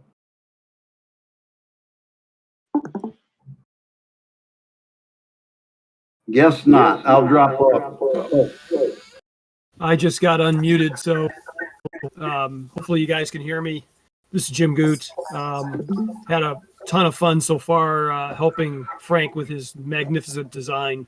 This game is really awesome. If you guys haven't signed up for it yet, you really should. The only thing I can say about the bots is in a 4-player game with this kind of variability. I know the coin bots exist for most of the games, but you have a very limited subset of your options on every turn as to what you do. So it's certainly a lot more direct to create a spreadsheet flow, whatever you want to call it, that indicates what the bot is going to do next. The problem with Congress of Vienna and the joy of Congress of Vienna, there's unlimited things that you can do. And there's also different sections that we have. So there's the negotiation, there's picking the issues initially. Then there's, after you're done with the negotiations, you have to go through the war segments. And so there's a lot there to comprehend. And the 2-player game, as mentioned by Dick, tries to encompass some of the fog of war by having cards drawn as you go along. And I think this works out really well, because I've found in playing it that you really can't plan for things, and sometimes you make mistakes, if you want to call it that, although you didn't know, and you use a card that later on a much better card showed up in your hand. And that kind of idea is really kind of interesting, because you end up thinking to yourself, should I take a chance on playing this card now because I might get a better one later, or should I not play it now? And that's in addition to all the other decisions you have to make. I don't think the game will ever play the same way twice in a row, which is always great. And yet you still have the same flavor of playing the game. So it's kind of a quasi-bot system that I think works really well. Frank came up with it, and he's a brilliant designer. That's pretty much my 2 cents. Thanks. Cool.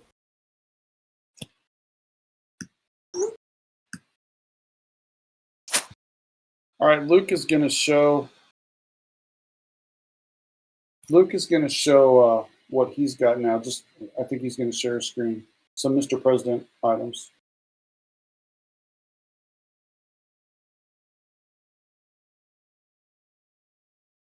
I had a blurry picture of Eugene, and now you're a good clear picture. Well, I guess there's a time and place for both of them, right, Dick? That's right. That's not a positive thing, guys. That's not a positive thing. Yeah, but when you got to take your dog out for a walk, probably blurry is better. All right, Luke, go ahead and share that if you would. I am sharing. Okay, you guys seeing that? No. Yeah. Just go to Luke's name. Go to Luke's name on the left there and click. Oh, it'll okay. pop up and say watch stream. Okay, I'm going to go there. That instead of me. So these are the backs of the cards. There's for the different types of cards in the game. Luke, go ahead whenever you want to. There's a part of the game map. There's a war track, which allows you to track the status of conflicts that pop up during the game.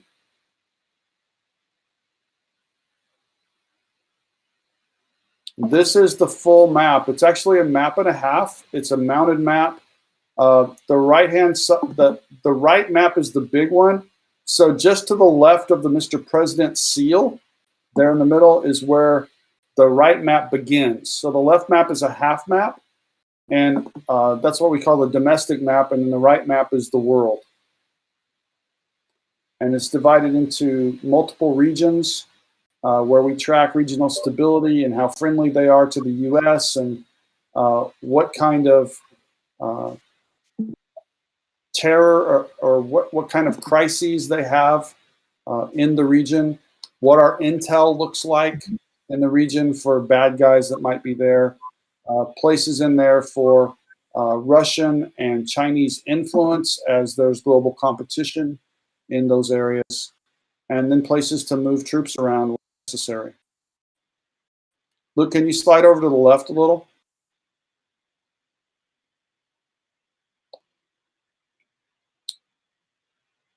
So as I told you, this is not necessarily the cleanest design ever. There's a lot of text in the game and in the charts but it's immersive and it's random, not random. It's controlled random in terms of your decision making matters as to what you get. But you'll never play two games that are remotely alike. I promise you that. So on the left side, there's conflict tracks on the left, which keeps track of 10 potential historical and future ongoing conflicts that might or might not happen in the game. And those white boxes tell you where they start in the sandbox version. So, for example, Russia-Ukraine version would start at a 3. But there are times in history where that might be a 1, which is really low, or it might be a 4 after Crimea, for example. So it gives us a lot of flexibility with scenario creation, which Tom Sodajewski's done a good job with. Strategic capabilities track at the top, track the comparative abilities of the US, China, and Russia. And then, in the middle, there's a turn sequence. You see, that is an involved turn sequence, right? I mean, there's a lot. That's a year. A turn is a year, and there are 4 turns in the game. Now, what I like about it, I wouldn't have time to play a big game like this all at once. But because of the way this turn sequence works, this is a really easy game to keep set up. The only thing you had 30, you could still really have fun with Mr. President. You just, you get 3 months done at a time or something like that, and then you'd stay immersed in the story. And when you come back, it's easy to see right where the map tells the story of where you are. Maybe it takes you 5 minutes to get re-immersed into all the details, but then you're going again. So that's the kind of game it is. It's big. It's monstrous in some ways. Many of the playtesters have said this is a beast, and it is. But I hope that it will deliver immersion and play value to the guys who are looking for that kind of thing. It's not a game for everybody. But if you want to really get immersed and feel what it's like to be in the chair as the president of the United States and have all these decisions to make with not nearly enough resources to deal with them, then this might be the game. Luke, do you have any more to show, or we've pretty much gone through all those? That's all I have for now. All right, and I think that's all we have, unless anybody else wants to jump in and say anything. I have a couple of questions, if you don't mind. First of all, if seeing that there is a trend in the company to improve the solo playability of the games with the GMT1 team, has been any discussion, or have you ever thought about going into the digital way? I mean, like we have seen in Phalanx in U-Bot using apps, or do you want to stay away from this kind of digital solo version or solo aids for your games? I would say I am not opposed to them. It's just we haven't seen the right game for that yet. We haven't had the designer yet work with us who wanted to do a game that way. Clearly, we don't have any experience with that. So it would be a learning curve, I'm sure. But we've done learning curve lots of times in our history. So I'm not opposed to it for the right game. If it helps, sure. We just haven't done one yet. Before the pandemic hit, Gene, Frank and I were working with a group of college students that were working in this area with AIs, and they volunteered to go after some funding to create something that would be an app that you could use. And so we are looking or planning to look in the future with Congress of Vienna, with the help of Jim Goot, in the possibility of an app that you could actually, it would work on your iPhone. So there's some ideas floating out there. We're certainly open to that. What we want to make sure of is that anybody that we partner with, that we're really proud of the result. And because our reputation is on the line, you know, when we put ourselves in partnership with a digital company, they're doing most of the digital work, but the job that they do reflects on us. So with Playdeck, I've been incredibly happy with what they've done in handling our reputation in our games. I can't say the same thing about a few other companies that we have tried, and there's a reason we've gone with one and then not followed up, because we didn't feel like they delivered the goods, and in some cases they actually made us look bad. So I found that it's difficult to find a partner that you really trust. Would that we were in an industry that was so big that companies like, you know, the companies people like Ed Beach work with, we could work with, because those guys are so professional and they're so good at what they do. But we're light years from being able to work with a company like that. So in the meantime, we love Playdeck. They just don't have a lot of bandwidth. If and as we find people that are trustworthy, that prove themselves to be trustworthy and talented, then I'm certainly open to it. And that may come from a situation like Dick's talking about, where some of our designers find a team of people that they put our toe in the water with and find out that it's a good mix, and then we move to a bigger project. So I'm open to it. I'm also leery about saying yes to a lot of things without, I guess I'm kind of a show me person. I'm not from Missouri, but I do want a company to show me what they can do, and that they will be good stewards of our brands, because it's not just GMT's reputations, it's the designers' reputations too. Absolutely, and we've discussed this before, and there would be nothing ever promoted unless GMT was solid and felt like we had a good product. Right. Obviously, we can't just take it out on our own, so we wouldn't do that. Right. Were there any other questions? The other one, it's not just a question, it's just an opinion. It's an opinion about the Charles S. Awards.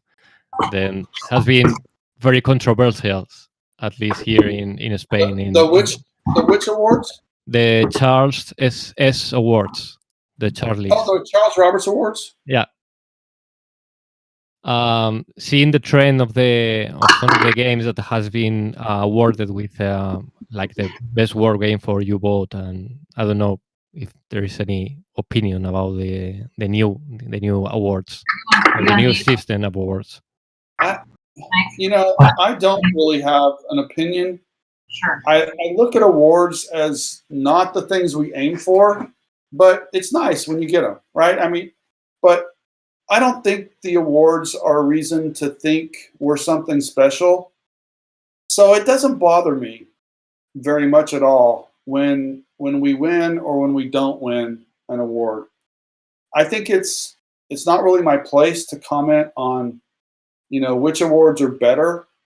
I think in general, when we win an award that's outside the wargaming industry, that's given, like, the Origins Awards or Gamma Awards or something like that, it's really kind of amazing.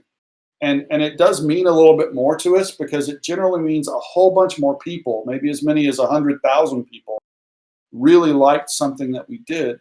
Where, some of the wargaming hobby awards are based on very small numbers of people. So it's nice. It does help sales when we win them. But I don't really lose any sleep when we don't, or I don't really think much about the trends toward the awards. I just don't see those as, I'm not saying they're not important to the industry and that the people who are doing them aren't doing good work. It's just that to me, in terms of GMT, I don't really aim at them or think about them all that much. I appreciate them when we get them. Thank you, Jim. Sure. Anything else, guys? Sorry, 2 questions more. I think that is comfortless for you. The first is that your game, Mr. President, is a solo game from the beginning of the game. Yes. And now the idea is will or modify one game for multiplayer for solo game, and this is difficult. And the idea for me, like designer and the other people, except of course Gene Good is working in the solo scenario, is for us really secondary way or secondary goal. My objective is will the game, and I need to will the solo. This is a problem because the idea is necessary. The solo game is a good, really good game. And the another question is, if you build a solo game, you need a very complex chart flow, and we need to thinking about the improve the quality of the bonds. We need to thinking about the possibility for use the digital solution for improve the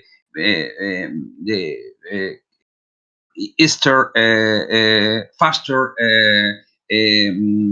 decision for the solo game, and not is artificial intelligence. Is use the possibility for resolve the problem for a complex chart flow, and there are possibilities when it's chart cards. Another question, but it's possible use the digital idea. And the second comfortless remarks is about the my idea is GMT is success of GMT is the union between the designer and the customer, and we as customer we advancing with the designer in the end of the product, and we know the moment of the game is put in the market, and it is very close union between the company and the designer and the customer. And I think that's for me is the success of GMT. Really, I copy your strategy in my business from Iberian ham. That is a gourmet. But my uncomfortless question is how GMT is thinking about the future, because I think that the pandemic is one deep change in the past. Because my friend players, not in Badajoz, a little city in southwest Spain, my players, my another players is in Arizona, or is in California, or is in Vancouver. And the idea is we need tools for moving, not for artificial intelligence, if for a friendly digital game for playing with them. And I think that for me, the Basel is a limited tool for this goal. I think that GMT need improve the quality of the communication between the different players around the world. I don't know is necessary to change from the app perfect box and cardboard to digital, and it's necessary to put your efforts. This is my external opinion in this idea. No, of course, artificial intelligence is one thing, but this is another tools for improve the communication between players around the world. Okay, Kike, thanks for that. I think I got most of that. Let me talk about it kind of all in one basket. So in terms of the future, I don't know what the future holds. If 2020 taught us anything, it's that predicting the future is kind of a fool's errand. None of us has a perfect window into that. I do think we were pretty well prepared for the pandemic because we're so distributed as a company. We have designers, developers, and artists all over the world, spread out all over the United States, and we were already used to all the means of internal communications that make that work. So we, email's kind of old-fashioned now, but we use that. We text. We use Tabletop Simulator. We use Vassal. We're using digital tools in our team building all the time, and we're opening those more and more to our play testers and customers at appropriate times to help them enjoy the games too. Virtually all of that is pre-production, and so on the post-production side, we look at, well, what are our capabilities right now? How do you play a GMT game if one guy is in Belgium and one guy is in Georgia? Well, you've got the old snail mail way that some people still use. I don't think that's really a good way for the future, but if it works for somebody, that's fine. The Vassal modules are good. I actually like Tabletop Simulator better. I think Tabletop Simulator is a step forward in for how to meet together and how to evaluate, how to share with the world, because we open some of our playtests that way and just let people come in and try a game. I imagine we're going to be doing that with Voko's Hunt for Blackbeard more and more. And we have a couple products right now that I'm working with that way. In terms of digital integration, I like the idea of using a digital assistant, as it were, to streamline charts. One of my great dreams would be somebody would do that for Mr. President. I think that would be great. But in terms of company resources, digital is really expensive. And so we tread carefully there. We will experiment. We're open to experimenting. But we're probably not going to go drop a whole bunch of money. And Ed Beach could tell you it's very, very expensive on the digital side. Their budgets dwarf ours. I'm kind of old-fashioned. When I get up in the morning, one of the things I tell myself is, hey, dummy, try not to do anything stupid that'll kill the company today. Okay. So part of that involves, I don't make big bets with money, with GMT's money. And I think that's one of the, Tony Curtis is the same way. And I think that's one of the reasons we're still here 31 years later. So I'm open to these things, and I definitely want to hear, hey, how can we improve team member communication? How can we help improve the situation? It's not all on GMT to improve the situation for gamers around the world. As we see new platforms, we will support them. As long as they make sense for us. We're not going to maybe fund one or be the ones that are the core supporter behind it, but we will certainly utilize the technology that's out there.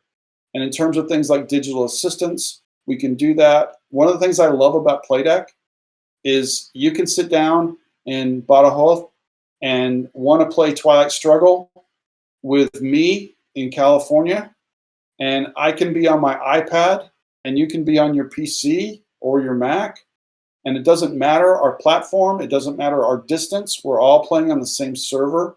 That's part of what Playdeck has done that doesn't get a lot of press, but I love it because it really takes down the boundaries. It takes down the boundaries to each of us in terms of playing no matter where we are or what our platform is. I hope that helps a little bit, Kike. Regarding this, I would like to thank the company because always allowing to have the games in Basel and tabletop, it has been something that we have been very grateful for this 2020 pandemic, to be able to play all the games that we already have in copies, to be able to play in Basel and tabletop. It's something that we have to be grateful of that. Well, I appreciate you saying that. It's a way that we want to support customers, and we do it for free, which isn't that big of a deal anymore. But when we started doing it, a long time ago, I had more heads of other companies come to me and say, how can you possibly do that? How can you give your games away and basically let people steal your games when that's going to hurt you? Because we can't do that. And I would tell them all the same thing. I think gamers are trustworthy. I don't think it's stealing. I think we can trust them that over time, at least, even if they try a game that they don't own, that over time, at least one of those players who are playing will actually own the game so we can afford to make it free. And I think that has played out to be true over these many years.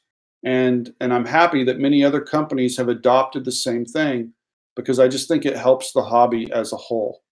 And we will continue to do that and support things like Vassal. And like I said, now Tabletop Simulator, and who knows what the next one is for the future that's going to make it even better and easier for us to play games together. But we're all in. We're for it.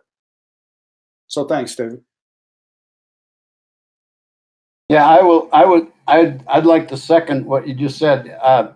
I've found with the Congress of Vienna, I believe it's selling games because it's being played and it's being talked about. So, yeah, and I think it'll sell more games. I think the whole concept, Gene, is really brilliant. I think it was used on your company about some other aspect you do. I forgot where it was in the conversation, but B500. I think the free Vassal is the same thing. Thanks for saying that, Dick. I want to wrap this up because I know that you guys are probably bored by now. But I guess let me end this way. I think you just have to be true to who you are. You have to take your values and your belief systems and just not pretend. So the thing I've always wanted is I've always believed that I'm just not very different from most gamers, that I love to play games and I'm very eclectic in my choices. And so I asked the question, what would I want a company to do if I were in their shoes?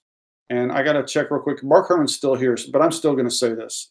I often think when I don't know what to do, I go, think back to 1985, and I'm nobody. I don't own a company. Nobody knows who I am or my name, and not that, you know, I'm any big deal right now, but I wasn't involved in the industry, but I loved games. I loved games since I was 10 years old. My favorite game company ever was Victory Games. To this day, that's my favorite company from a customer point of view. And so I ask myself, when I want to make a decision, I try to take myself back in my mind to 1985 and say, okay, I'm the customer and Victory Games is the one who's going to make this decision. What do I want them to do? And that's just my really simple, down-to-earth way of trying to stay grounded with what customers want, because I am a customer. And so usually when I answer that question in a way that satisfies me from a customer point of view, I end up finding out that it makes most of our customers happy too. And Vassal is something like that. It's just something that as a customer, I would have wanted Victory Games, if it existed at the time, to give me a way to play their games for free on the internet, and trust me that I would have a copy of the game. So I think it's just, I think it shows up across our company that we do things because we just believe we'd want people to treat us that way if the situation were reversed. And I'm not the only one by far in our company that feels that way. So I hope that's helpful. All right. I want to thank all of you for taking up some of your valuable time and spending it with us. And I want to thank Sergio again, and Jose Luis, and all the people that put this together. You guys have created something that's amazing.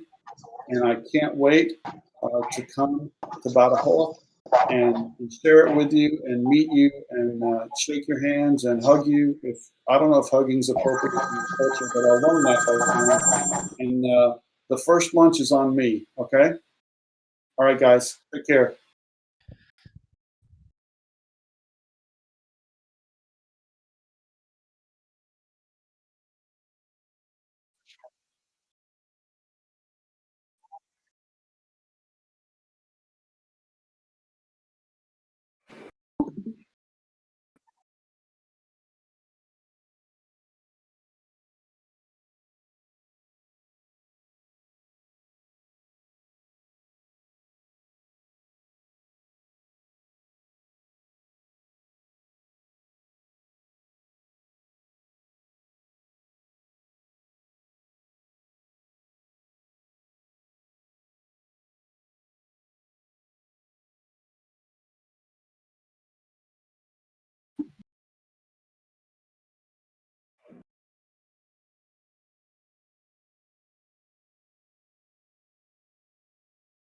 All right, thank you.